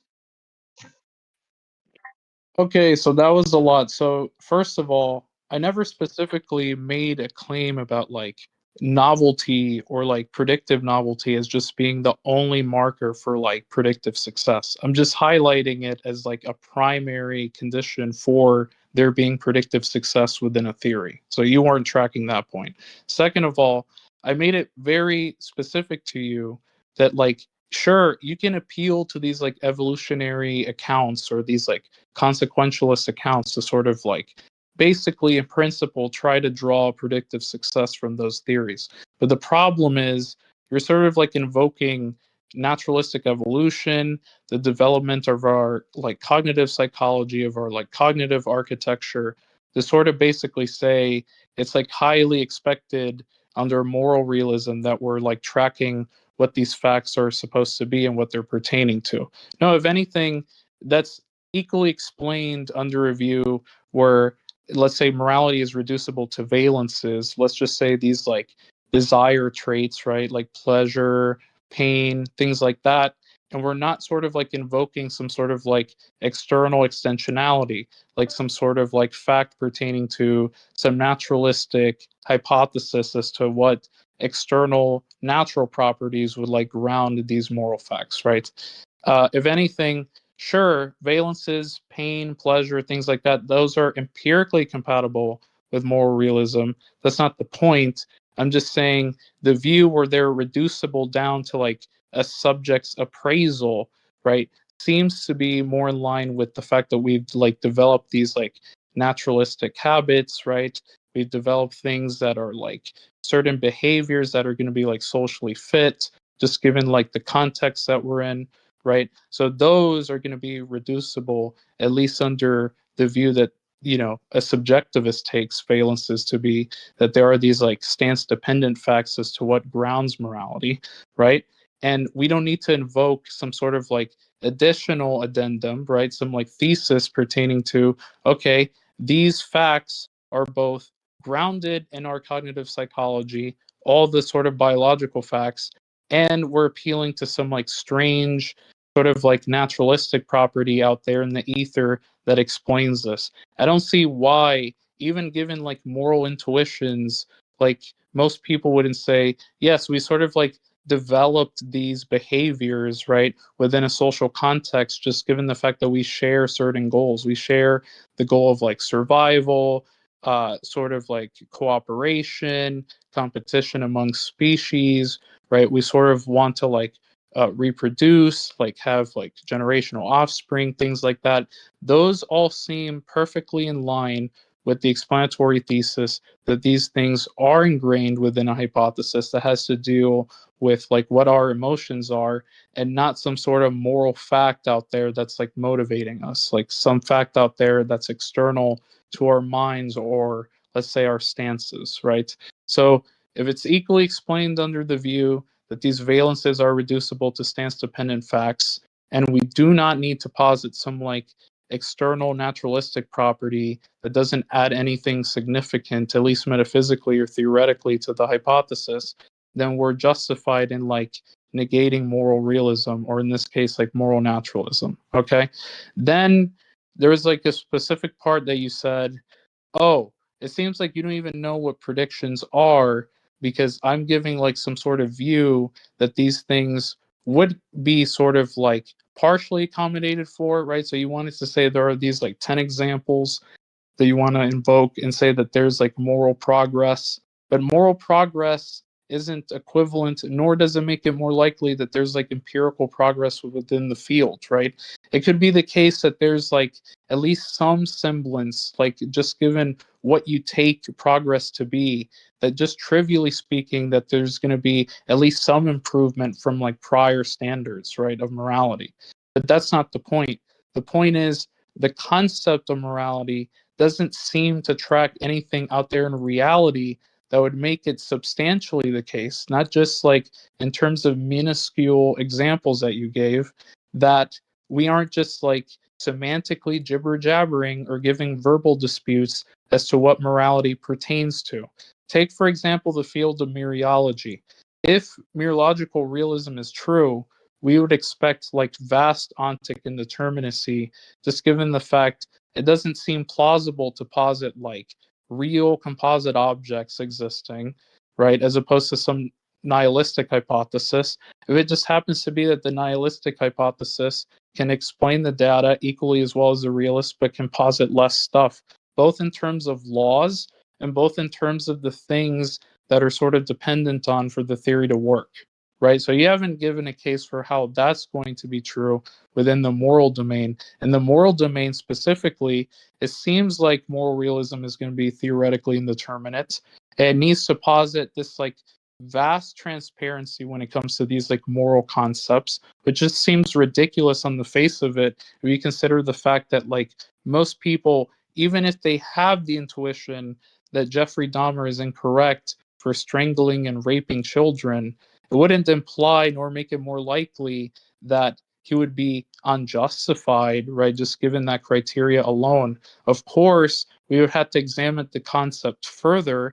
And given the fact that we just have like vast disagreement upon what those concepts entail, this means that we have to revise our concepts massively and constantly, right? There hasn't been a single domain within the domains I provided in this conversation, including the mathematical domain, where there is vast conceptual revision that would make it more likely that the concepts that are being used within that domain are transparent. Because it seems like what you want to say is, well, vast disagreement doesn't make it more likely that these concepts are opaque. But just given the fact that like mathematics is constantly being revised, right? We have these like physical theories that are constantly being revised, but yet those views offer more theoretic and empirical progress than anything that's ever been produced by metaethics. It seems to be the case that yes, my view is going to be warranted in positing that these facts are actually opaque. And it doesn't rule out the fact that yes, we have like different evolutionary accounts as to what would explain this, right? Some people are just hardwired in a specific way where their cognitive psychology is, in principle, going to be more malicious. Maybe they have like some sort of trauma in their occipital frontal lobe cortex, right, in comparison to most people, right? And that sort of explains why they have these like psychopathic tendencies. Those are all explained by the neurobiological facts. I can appeal to those things alone and the communitarian standards without appealing to some third ontic or theoretic type by positing something out there in the ether or something external to that to account for those basic facts. The same thing is true when it comes to things like mathematical parsimony or just things pertaining to like mathematical theorems, right? So, for example, you made a huge blunder earlier when you said, "Oh, Arianus, you underdeveloped ape." Uh, Mathematical realists, they don't need to posit a community-related fact in order to say that these mathematical facts are like external or they're like independent of an agent's stances. But the thing is, if they deny the community, right, within their theoretic type, how are they going to explain the laws, right? The laws, if anything, most realists are going to agree, yes, the laws are going to be grounded by the convention, but their ontic scheme is going to be dependent on some like external mathematical facts or properties, right? So you didn't track that point. And it seems like any realist would have to do the same thing within the domain of morality. Yes, they're going to have to posit the community.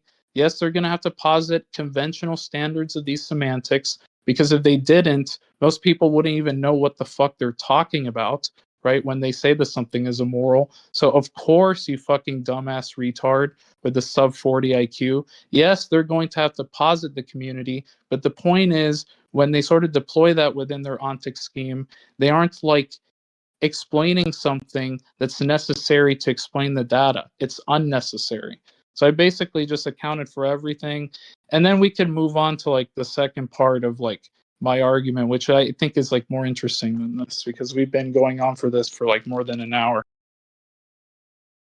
Yeah, so just to address the 144p quality arguments that this guy just referenced, he talks about the idea of, it being the case that valences, pain, pleasure, and so forth, the reducibility of the moral facts to valences, pain, or pleasure is going to be the type of thing which would serve as some evidence for moral subjectivism or the type of realism he's supporting in this debate, which really and truly is not true. Of course, he said afterwards that valences, pain, or pleasure is compatible with moral realism. However, he's specifically talking about the reductionist intent from the moral subjectivist or the moral anti-realist position to these things. Even if a moral realist and a moral subjectivist can both agree that the moral facts are reducible to these sort of mental attitudes and properties and still believe that there is in fact some sort of like disagreement about the metaphysical nature of the facts. Insofar as the moral realist can believe that even though the moral language is reducible and the moral facts are also reducible to these sort of like, you could say, mental attitudes, it is still the case that stance-independent moral facts exist. Insofar as these attitudes, let's say pain and pleasure and these valences, they are objectively favorable. They're either objectively favorable or objectively disfavorable insofar as, like a perfect example is like getting a tattoo, for instance, right? So some more realists would say something like, it is the case that you basically endure some levels of pain to get it to 2, right? Now, if they had the option to get that same to 2, right, accomplish that set goal that they have without enduring that pain, they would prefer that option, and they would pick that option definitively over actually picking the option whereas they endure that pain for the sake of the tattoo, for instance. And so that's an example of, or an instance where a moral realist can use to show why the sort of like pain states, the favorability or the disfavorability of these sort of like, you could say, attitudes or the desires or the lack of desire of attaining or obtaining these sort of like valences, those things are objectively grounded. Those things are grounded independently of stances. So the attitudes we have about the pain state itself is not specifically something which is relevant insofar as us picking the option of accomplishing the same goal without feeling pain is something which is grounded in some stance independent fact about the pain itself, not grounded insofar as it is determined based off the attitude we have about the pain itself. And so that's where you get the objectively disfavorability aspect from. Now, you talked about the idea of you having to posit strange naturalistic property. That's not even true. You don't have to posit strange naturalistic property to adopt the idea of reducibility of the moral facts to these sort of like mental states, for example, and still believe that there are stance-independent facts about these moral properties which would inevitably and fundamentally generate the moral facts which would be stance-dependent. That's not true. You have not given an argument as to why that has to be the case. Not to mention, you talked about the idea of it being the case that the laws can be explained, the mathematical laws, right? You said, you asked me, how can it be the case that mathematical laws can be explained by or without there being a community, right? Whether or not there is a means by which this, or whether or not I can explicate as to how that could be explained without there being a community does not serve as evidence as to why it has to be the case that there has to be a community for the mathematical laws to be explained. And so if it is the case that it is logically possible, which it is logically possible for mathematical realism to be true without postulating a mathematical community which analyzes the mathematical data, then it is the case that you don't have to posit this for mathematical realism to explain the data, which is the case. However, on the contrary, for mathematical constructivism to be true, given the definition of constructivism and mathematical constructivism, conventionally speaking, you have to posit by definition a community which would explain the mathematical data respectively. So it's not the same case insofar for mathematical constructivism. We know that it has to be the case of the posit the community, whereas that would not be true for the case of mathematical realism. And make a whole bunch of, unsubstantiated claims. You've just been pontificated, really, about the idea of there being ontic indeterminacy in the case of mere logical realism, as well as in the case of moral realism, without giving any sort of independent reasons for this. In the case of mere logical realism, you just merely made the claim that the mere logical analysis would be making less sort of pauses, which I don't even grant, by the way, because I could make the argument that if we're going to be talking about pauses in the theoretical type sense, you can make the argument that the mere logical realism would be posited in less theoretical types as it pertains to the theoretical type of mere logical simples, whereas the mere logical analysts, granting that they agree or they grant all the relevant empirical data, will be postulating more theoretical simples or more mere logical simples than the mere logical realist view. So it goes both ways, really. So that would be a sufficient undercutter.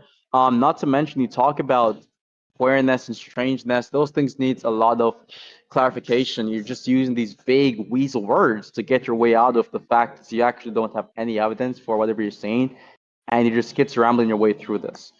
With that being said, the things that you appeal to for the sake of establishing conceptual opacity, for the sake of demonstrating as to why your concept would not be incoherent, by your concept, just to remind everyone, including you, of what we're talking about here, since I know you have a goldfish brain, we're talking about normative justification, your concept of normative justification.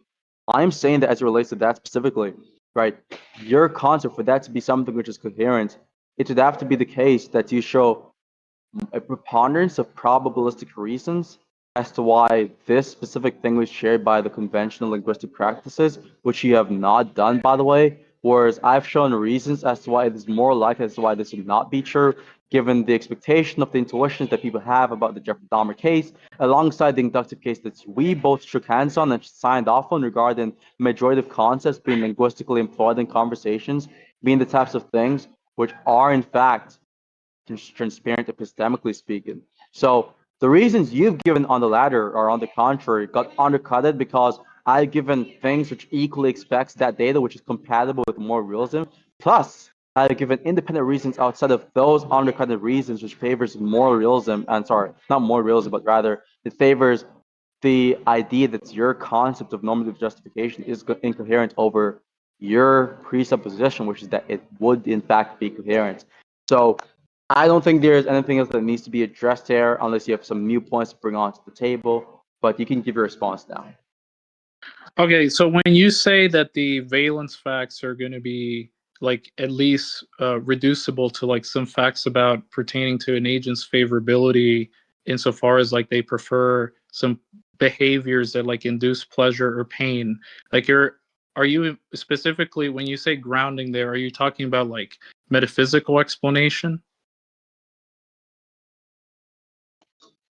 In some sense, yeah, I'm like saying the truth makers of the Okay. facts relating to valence. Just to clarify, before you continue, I'm just saying the facts relating to the truth makers of the facts relating to valences, pain, pleasure, and so forth, and displeasure.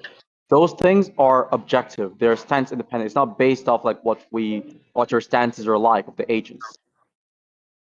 Okay, so when you sort of like invoke that there's some sort of favorability relation, is that symmetrically grounded by the stance independent facts or asymmetrically grounded by the stance independent facts? I'm agnostic on the type of relation insofar as the grounding is concerned, but what I can in fact tell you is that it is the case that these things are metaphysically explained, or you can. I'm not even. This is not even my kind of realism, by the way. This is Okay. kind of like minimal realism, and as we both know, there are debates in the field of philosophy regarding whether minimal realism and more subjectivism collapses into each other.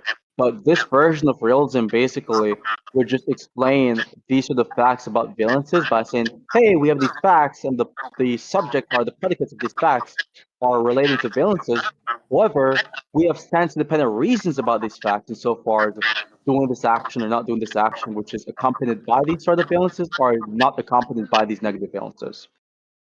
Okay, so yeah, so then if that's the case, I don't see any symmetry breaker between like you, for example, and like an appraiser relativist, which is my position, where basically we're just determining whether or not these like facts pertaining to like favorability relations are dependent on specifically the cognitive psychology that we've sort of adapted and evolved to. But the reasons in question as to why like we favor one over the other isn't going to be entirely reducible to like what our opinions are, right? That's consistent with appraiser relativism, because if you tell someone specifically, okay, this action, right, induces or like causes a negative valence, right, they're going to interpret that as it's going to cause me a negative appraisal of such action. And under those views, it's going to be asymmetrically grounded by the fact that they just have a particular stance, right, that makes it so that they don't take that course of action, and that action is going to be immoral, right? I I think we're take it making that like progress if there. you're wait, Mm-hmm. hold on, I didn't interrupt you, right? You go on like That's fine. 6-minute monologues and I have to shut up, right? So like I should be able to respond and given like Okay, equal go for it. airtime. Okay. If I say, okay, when these facts are in consideration, these facts about valences are going to be dependent on some sort of favorability relation given like a particular subject's like appraisal or disappraisal or pleasure or pain or whatever sort of like dichotomy you want to draw there, right? There's not going to be any sort of like inconsistency with the relativist position, which just reduces all those things down to just mere stances. Now, the part that you want to say is, well, no, still we have like stance independent reasons as to why we should favor one over the other. Yeah, but that's not barring a relativist as well from holding to that position. In fact, it reinforces their position because they want to say there are these like stance independent epistemic reasons as to why we would be motivated in believing that one is more favorable than the other. It's just morally speaking, there are no such stance independent reasons because we just take all those to be reducible to stances, right? If you think you're a minimal realist, right, and there's not going to be any sort of like ontically committing facts, right, specifically about what makes something moral or immoral, right? It's all just going to be grounded by analytic truths or by these sort of like valences.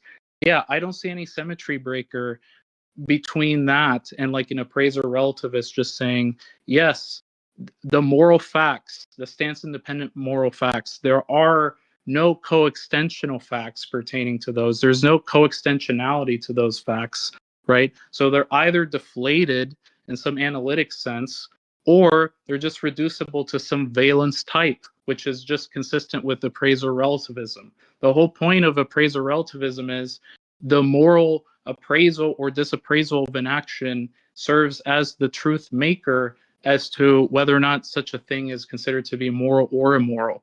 The reasons could be, I don't know, determined by some stance independent factors, but we're not talking about the reasons specifically. We're talking about the facts.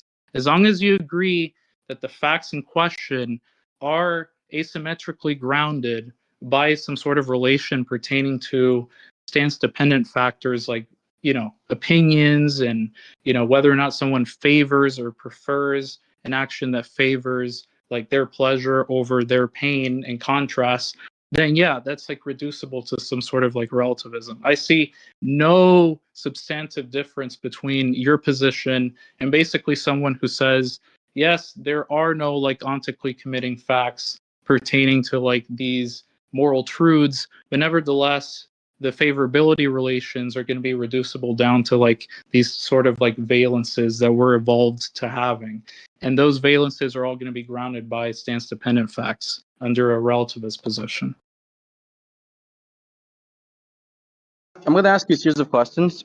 So just to be clear, do you think it is the case that for moral facts to exist, right, for them to be an actual existent feature of the world, it has to be the case that in said world, stances and minds have to exist? For a moral proposition to be stance independently true? No, for a moral, just given Just any a moral moral proposition proposition, being true which is simplicity, true. that's what you're asking. Yeah. Yes. Well, I could give a semantic argument. I can argue it seems meaningless to posit such facts just absent of like agents or desires or motivations. Well, So I'm I not would talking say about whether yes. or not it's meaningless, because like given one's account of meaninglessness, it could be the case that it's meaningless. But I'm asking you, do you think it is the case that for there to be a moral fact in particular, it has to be the case that stances and minds exist for that moral fact to be a fact about the world? Yeah, I'm saying it's like ingrained within my concept. Like I couldn't make sense of like the relevant facts pertaining to like morality if they were to exist being like independent of like stances or like some sort of like desires or valences of that sort. So what if someone makes a conditional sentence where the antecedent is false about morality? So for example, if I About say that, okay. I'll give like an example. So if I say, for instance, if it is the case, let's say the actual world is just, let's say the status quo of the actual world, which is this world, is that humans are completely extinct. Like AI took over, for example, this complete human extinction. There's no moral agents which exist again. Like moral agents are completely dead. Like there are no more moral agents, right? And let's say I was to make a claim, right? There's a proposition out there which states that if it is the case that there are male humans and female humans that exist, then it is immoral for male humans to rape female humans. Would that be a true moral proposition or a false moral proposition? Then there's like no human minds like within this world. There's like no Yeah, there are no more like, valences, no because humans. before you even answer the question, what it seems to be the case, it seems to be the case that if you say to remain consistent with your position, you'd have to say that it is false or rather it is not true. Depends on if you're operating under a binary logic system or a three-value logic system. You'd have to at least say it is not true to make that claim, considering that there are no humans, there are no minds which exist, which would bear as the truth makers for moral propositions. Or you'd have to say that it is true, that it would be immoral irrespective of the non-existence of these minds and stances. And so But then you're in the that's to double bind affirm there. realism. Yeah, but then that's to affirm like a sort of realism. Yeah, I understand. I would Okay, say, so what's your yeah, so I would say no, it wouldn't be true, and that's just because I've sort of like designated the truth makers counterfactually within the context of like there needs to be a world where there at least are some like human minds in order to make sense of those like moral sentences or moral propositions. So basically, what your position reduces down to, and I'm pretty sure you'd agree that this is very unintuitive, by the way. Your position reduces down to you saying that, hey, if there was to be a world where there, like, let's say, for example, let's say there's another set of species identical to human beings, but there's like one specific fact which prevents them from being classified under the biological taxonomy of a human being, right? It seems that under your view, you would say that if there were to be a set of species that looks just like human beings, have the same neurological facts as human beings, and have everything with the exception of one relevant physical fact, which makes them being considered under different species as a human being, there's nothing wrong with the male species of that specific category to rape the female species, right? You would say that there's nothing Are wrong you with that saying under like your it would be unintuitive to like posit some like error theory pertaining to like what the moral classifications would be in such a world where there's just AI and the AI is sort of like closely a replica to like human sentience, but there's like one relevant physical fact that distinguishes them? Is that what you're saying? Yeah, and by the way, they have quality. They have qualitative experiences. I wouldn't So they say have AI, but qualia like, and they're kind of like mhm. us, but there's like one relevant physical fact that like distinguishes them.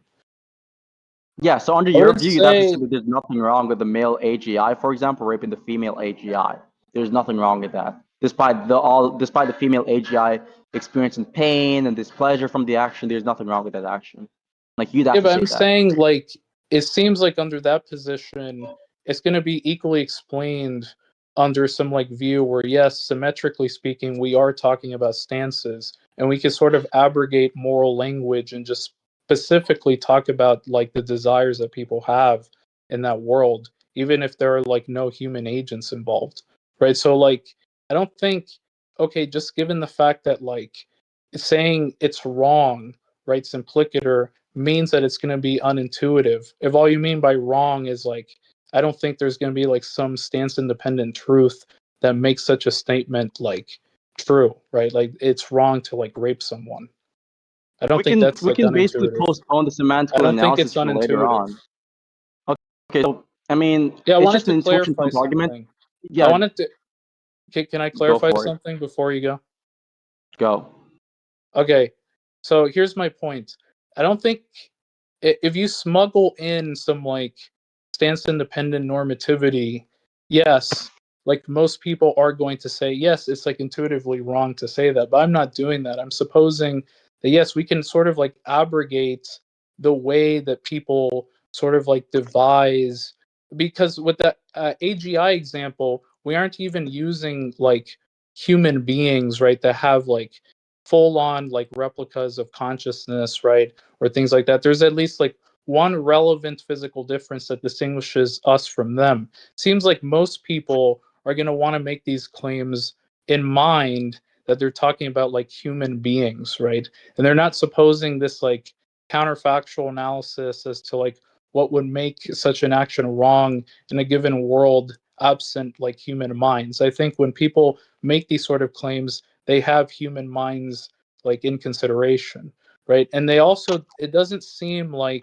it's going to be unintuitive given the semantics I provided, because if anything, under like the view that you gave of valence, it's just going to be vacuously grounded by whatever happens to be the sort of favorability relations that make one action induce pleasure and the other one action inducing pain.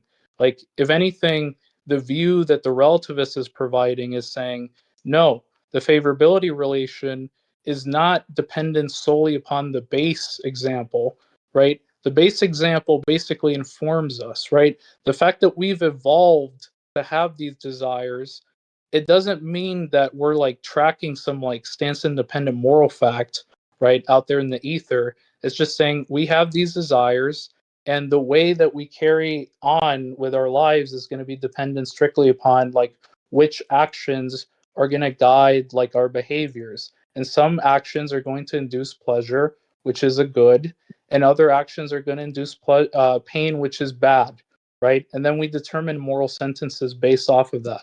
So yeah, again, I don't see any symmetry breaker between this position, which you're just basically like reducing it down like to some sort of like subjective favorability relation, with like an appraiser relativist position, which is anti-realist in nature, and it basically just designates all those moral truths as just being stance dependent, right? And we Yeah, can so just a like couple of conclude. We can conclude here if you want to add something.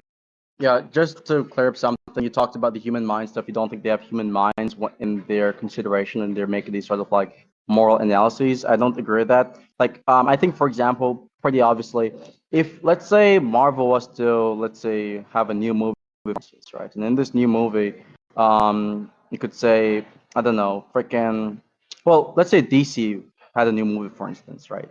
And in this new movie, right, fucking like Superwoman, for example, who we know is not a human being, she's like an actual alien, which everyone knows. Like, let's say she was to like get like raped by like some fucking like villain in that specific verse, right? Now, the average audience who watches that movie, if you ask the average audience, was it okay for that character to rape Superwoman despite she not being a human being or being a part of the human species? They would say, yes, that was just disgusting, that was fucked up, that was wrong, that was just weird, right? I don't think the human species thing is necessarily relevant. And in the hypothetical I'm stipulating, there is some sense of epistemic indiscernibility between the AIs we're talking about and human beings. Insofar as, given what we know and given what we would ever know about these specific AIs, they would basically be the exact same as a human being, even though there's actually a secret metaphysical fact which makes them distinct and makes them something which is not a part of the taxonomy of the Homo sapien species. They are epistemically indiscernible from human beings. And so, given that specific criteria, it would definitely be the case that the average person would say this is definitely wrong. But I don't want to, hinge my argument on the intuition pump part. That was just for the optics to make it show or to show why it is the case that your position is intuitively ridiculous. Yeah, but The not actual argument, substantively. Yeah, so the it's actual not like a argument substantive, not it, like a it, it kind of substantive is it critique kind of of a is substantive position. because if it kind of is substantive considering that people do in fact share the intuitions I'm talking about, right? Which is evidence No, they against your don't. position. But even They, though, yeah, if you think that the I average just barred person that by the would think that there's objection that I something, hold gave. on, if That you think the you average admittedly person, had no if you substantive think the average response to. person, if you think the average person would see nothing wrong in Superwoman getting raped by a tentacle monster, then you're a weirdo. But look, besides that, right?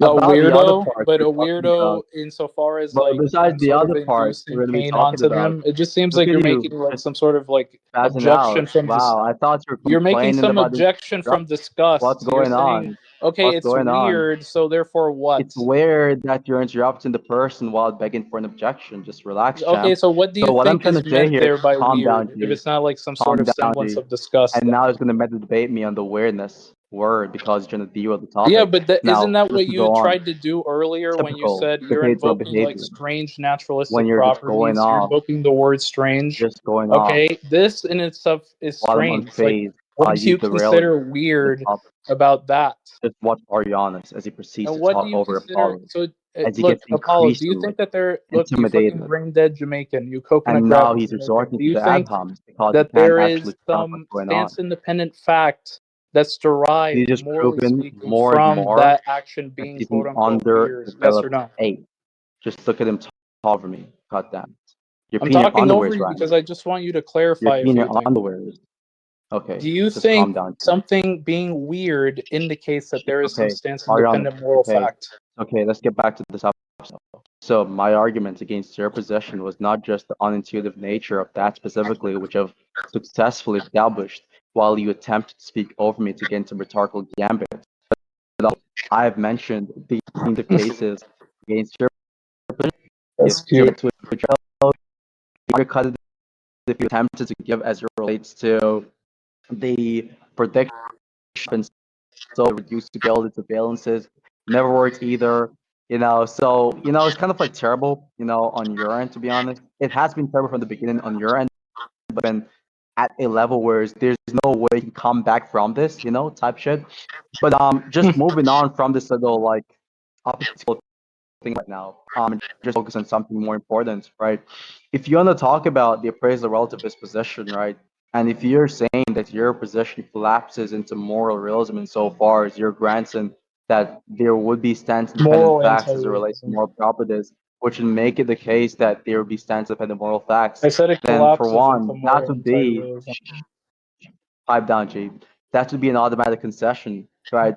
But not to mention, if you're not going to be making that claim, right, and you're going to be adopting the position that you're rejecting stance-independent reasons. All it takes stance-independent reasons to be are stance-independent normative facts about ethics, and they take normative facts to be a subset of descriptive facts. These descriptive facts about a different domain, which is ethics. So I think that it is the case that you have not shown any sufficient distinction between your view and my view insofar as moral realism is concerned, and I've given the inductive evidence which demonstrates that your position about the linguistic conventional practices of moral agents would be something which is incoherent because it does not conform with these conventional practices. Right. So we have all of those things laid out. I mean, you are basically trying to push conclusions, knowing that you're getting BTFO, then that's fine. I mean, look, if you want to go to conclusions right now, we can, and we can go on to a different part of the argument. Although my point is at 8% right now, we can see how much we can cover and basically go from there. Okay, so first to clarify, when you say that person would be a weirdo, what do you think is being indicated there? Do you think that like some stance independent normativity is being indicated by the fact they would be a weirdo if they thought it wasn't wrong?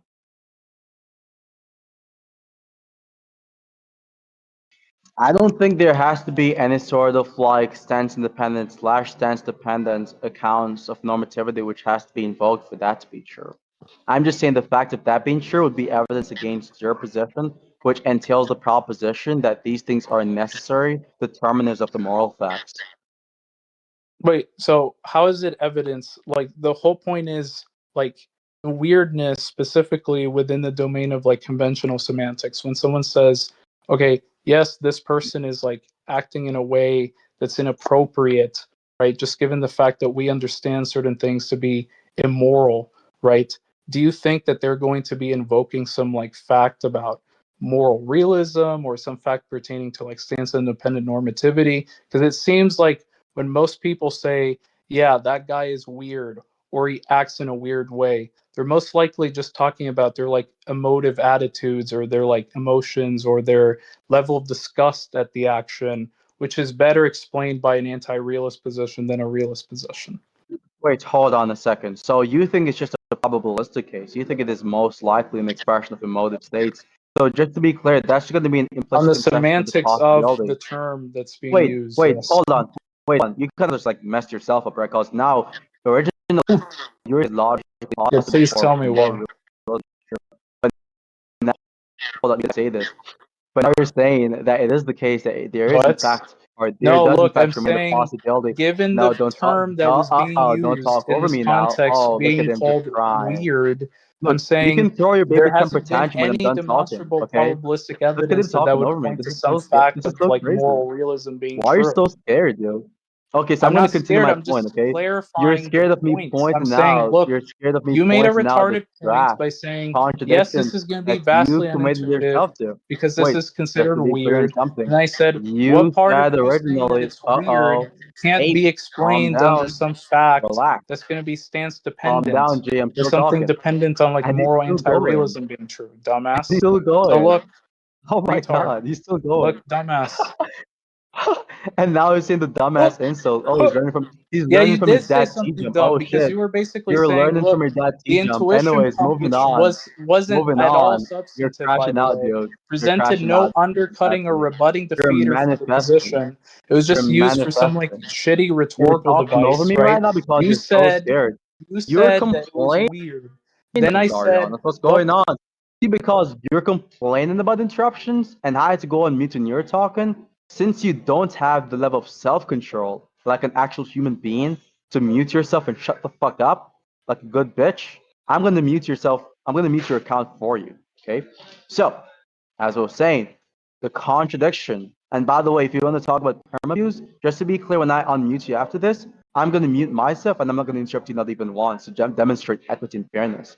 So the contradiction is You said originally that moral realism is incoherent. That's your position. And you gave two criteria for this claim. You said the first criteria was you making the claim that it is incoherent on the basis of a type of thing is inconsistent with classical logic. So for something to be coherent, it either has to be the case that it is consistent with classical logic principles, or it is something which does not share any conformity, any conceptual conformity with conventional linguistic practices. Now, just a moment ago, before you started to spaz the fuck out after realizing you're getting blown the fuck out, you said that it is most likely the case that things that people are referring to, by the way, are the types of things which are emotive expressions. And so you're conceding to the possibility of them referring to, you could say, extramental facts, facts that are not based off stances or minds. So that would be a possibility, a concession to a possibility claim, which would result in moral realism being coherent, which is incompatible with your position. So if you're going to make that claim, right, first and foremost, that's going to require a successful probabilistic argument, which you've yet to give through at any moment, at any time, at any part of the relation. And also, just you appeal into a probabilistic argument fucks over your own position, because your position concedes or commits you to making the claim that it is logically impossible for realism to be true. So give that and the other criteria you mentioned, there will be incompatibility. Now you can ape the fuck out, moron. Go for it. You have my speaking permission now. Okay, dumb fuck. The whole point of me bringing up the probabilistic stuff was to point out, given the fact that you think it is logically possible, given the fact that you think that moral realism is coherent, let's actually examine by Apollo's standards, not by Arianus's standards, retard, whether or not the proposition in question is probability raising, right? So the proposition in question is, it is weird, right, for X agent to rape Y in this world where there is no human minds and there's just AI that replicates human consciousness and qualia. Then I said, well, what do you think the probability raising mechanism is for that thing being more likely the case that it's explained under moral realism than anti-realism? And then I specifically said, it seems like when people invoke the semantics for this stuff, when they say Endless is weird for using Korean girls as his PFP, right? And he's not acting normally, we're invoking some emotive standard or some standard relating to disgust or just disappraisal of the action in question, right? That's at least how I'm interpreting it. So I never once contradicted myself. It would only be the case that I contradicted myself, you brain dead Jamaican monkey, is if I said, yes, I'm both taking it the case that I'm using a probabilistic argument against moral realism, and it's not the case I'm using a probabilistic argument against moral realism. I'm using a case of logical necessity, you dumbass, right? So deal with the internal critique I offered you. Is it the case, given your standards of probability, that if something is being invoked as weird, right, the concept of weird is being deployed, that they're most likely talking about some feature that tracks some sort of stance independent normative fact rather than their desires or their emotive attitudes? Go ahead. Because there's no contradiction, So and you maybe if you're provided no spending more undercutting or time to rebutting listen, defeater for there yeah, being a contradiction within my yeah, you can position. calm down now. Yeah, it's Daddy's turn to talk. Just shut the fuck up for him. Okay. So what I was just gonna say, by the way, very Dad, just but simply, younger than me as by it 6 relates, and years. he's talking Crazy. over me again. The ape just does not have any self-control today.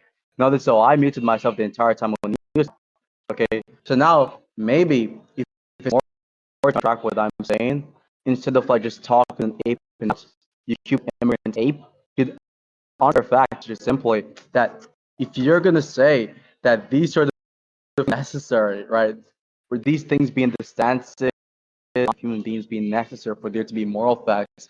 If we have a case scenario where there's a fact about the possible world in which that possible world is non-inclusive of mental states or mental stances, then clearly it would be the case that that would be incompatible with your position, because you think it is necessary for these things to exist, for there to be moral facts. but there would be a moral fact about this world which is not inclusive of any of these properties or things. So with that being said, you have no sort of understanding of what's going on here. You have no sort of understanding or comprehension of the very mere obvious fact, which you have yet to even understand the entire time, that you cannot say on one hand that these sort of mental stuff is necessary or are necessary for there to be moral facts, but then agree that people have the intuitions, which would be evidence, by the way, trivially, for it being the case that you have worlds where there are facts about these worlds according or about ethics, which would not be inclusive of the very same thing you believe to be necessary for those same facts.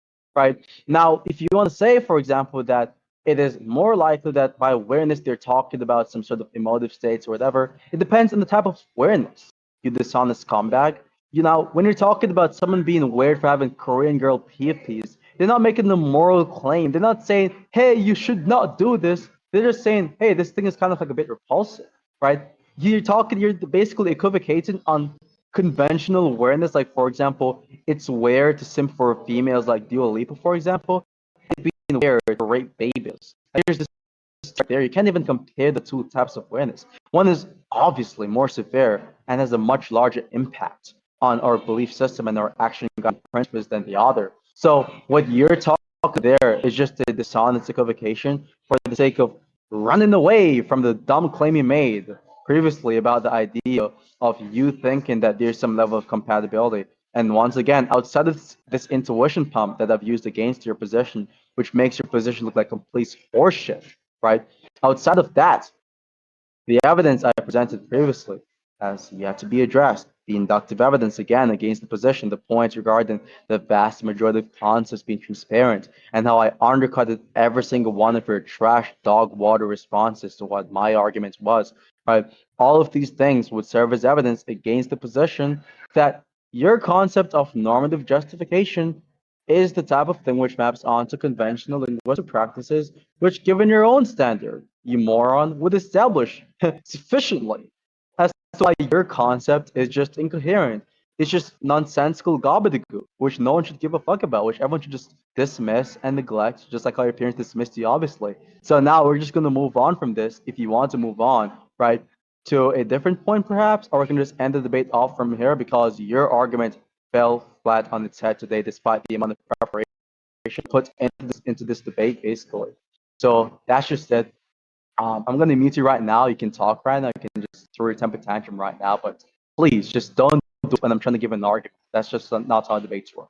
Yeah. Oh, Z finally. That's crazy. Anyways, here you go. Unmuted. Go for it, Abe. Okay, Now, so the whole point about Korean girl PFPs and like someone raping someone, okay, sure, one is going to have more significant impact than the other. That doesn't rule out the point that I'm making. There doesn't seem like any stringent phenomenal difference between the amount of disgust that's like leveled on, and specifically to like Korean girl PFPs being used, to like some like action being like, I don't know, coercive or things like that. They're both going to be the case, just given the semantics that people are using. And you agreed to this, by the way, that they are going to invoke some level of disgust, right? I just take that phenomenal concept, right, to be relating to specifically stance dependent considerations or facts pertaining to an agent's psychology.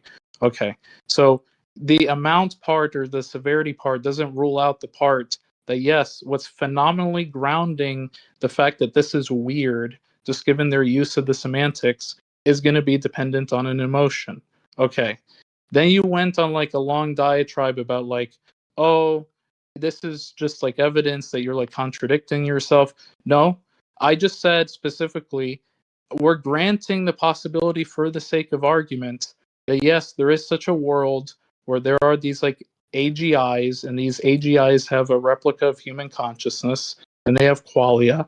But it's not going to be true that just given the semantics of weirdness alone, or some fact pertaining to like why they shouldn't rape, that tracks some like stance independent normative fact. You also didn't track that point, right? And then when I clarified and said, yes, specifically, we're talking about your standards, right? We're talking about the standards relating to like what you think it's going to be probability raising for the hypothesis.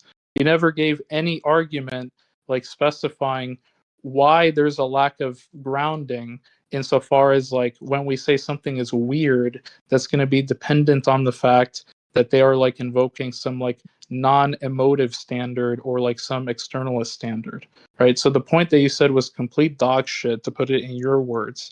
And then the final point was, okay, this is just going to undermine the position entirely, because you're saying it's both the case that your like conventional semantical view is true, and it's not the case, right? Never said it wasn't the case that my view wasn't the case, right? I said specifically there's a probabilistic argument that's been laid on the table given Apollo standards. He's granting the possibility of moral realism being true. Let's examine that. So what is going to like raise the probability that if something morally unintuitive, let's grant, in that world occurs, that is tracking some like stance independent fact of normativity? You gave no response to that. The whole point about wanting to reduce these valences, right, to facts about psychology and things like that, that's going to be no different than from a relativist, which just treats those facts as being dependent on some sort of like favorability relation on what their desires are, right? So if an agent desires ice cream over, let's say, I don't know, eating like Godiva chocolate, right? Or they prefer to go to a concert instead of going to like a lecture, or they prefer to have consensual sex over like raping someone, things like that. Those are all going to be dependent on specifically what the agent is categorizing those facts as being pertaining to their desires. There's not going to be any sort of like stance independent reason that governs or grounds why they choose something to begin with, or what motivates them to choose, right? That's just like completely what your part is. What you're doing in this debate is basically saying you're not providing any sort of like symmetric difference from like the realists, right, that does take these things to be stance independent. Well, that's just like assuming the thing in contention. I'm saying if you're agreeing that these facts, these stance independent facts, have no coextensionality to them and they're just reducible to valences, I don't see how that's any different from someone who says, yes, the moral facts are not coextensional, they aren't referring to something in the world, and we're just strictly talking about our preferences. That's why I think like all these like minimal realist positions are just going to collapse to like either an appraisal relativist position or like subjectivism, right? And then we can like conclude the debate there. Yeah, I think I've already addressed the points regarding like the distinction between minimal realism and appraisal relativism. Regarding what you were talking about, you've just been pontificated for the main part. So, I mean, since you proposed conclusions first, you can just give your conclusions first, considering that I started off the debate, and then we can just kick things off from there now. Well, I said everything I wanted to say. If you wanted to add something, you can do that. So after I give my conclusions, there's nothing else you have to add to this debate? No, I just basically said, I just told you. Yeah, because I'm not going to be introducing any new arguments. I'm just going I'll to be just giving a consider recap of everything. Yeah, we can, if you want to do a part two, we can do like that argument later. I'm just saying, like, for now, I've said everything I wanted to say. Okay, got you. So here are my conclusions for the entire debate itself. Well, originally the proposition was on whether moral realism is true or it is not true. Basically, my opponents basically tried to give an argument as to why moral realism is incoherent, which would be evidence according to his perspective what evidence is, as to why it would be a false proposition. He thinks, or rather, given this account of coherency, something is coherent if it is the case that it satisfies one of these two disjuncts. Disjunct number one, it is consistent with classical logic. Disjunct number two, it is the case that it is consistent with conventional linguistic practices. Now, with that being said, I have basically pressed him on the first disjunct. I've asked him, do we believe that moral realism being true is not consistent with classical logic and demonstrates a logical contradiction? He said yes. I asked him for the logical contradiction. He did not actually establish any logical contradiction successfully. He stated that a moral realist would basically be stating that it is epistemically, or there are epistemically normative facts, sorry, not epistemically normative facts, but that there are normative facts and that there are no normative facts. Sorry. And so he failed to establish why both propositions would be entailed from the thesis or the proposition moral realism is sure. And so by default, he failed to demonstrate a contradiction, which he would have to demonstrate for him to successfully prove the claim that moral realism is coherent. With that being said, moving on, we went into a whole bunch of, like, you could say metaphysical jibber jabber about whether or not it is the case that he has a coherent concept of normative justification, which I've successfully proven as to why he does not, by showing an inductive case supporting the idea that people do not have the semantical or moral intuitions, that if people, or if the vast majority of people in the hypothetical world were to be motivated in raping a baby, it would be okay to rape a baby. And the vast majority of people would say no. Even if the vast majority of people would have this motivation, we would still say that irrespective of the status quo about the preponderance of motivations, it is still immoral. And so that is more expected under the hypothesis that this is not a part of the concept of normative justification, right? Then it would be the case that it would be a part of the hypothesis, or it would be a part of the concept of normative justification.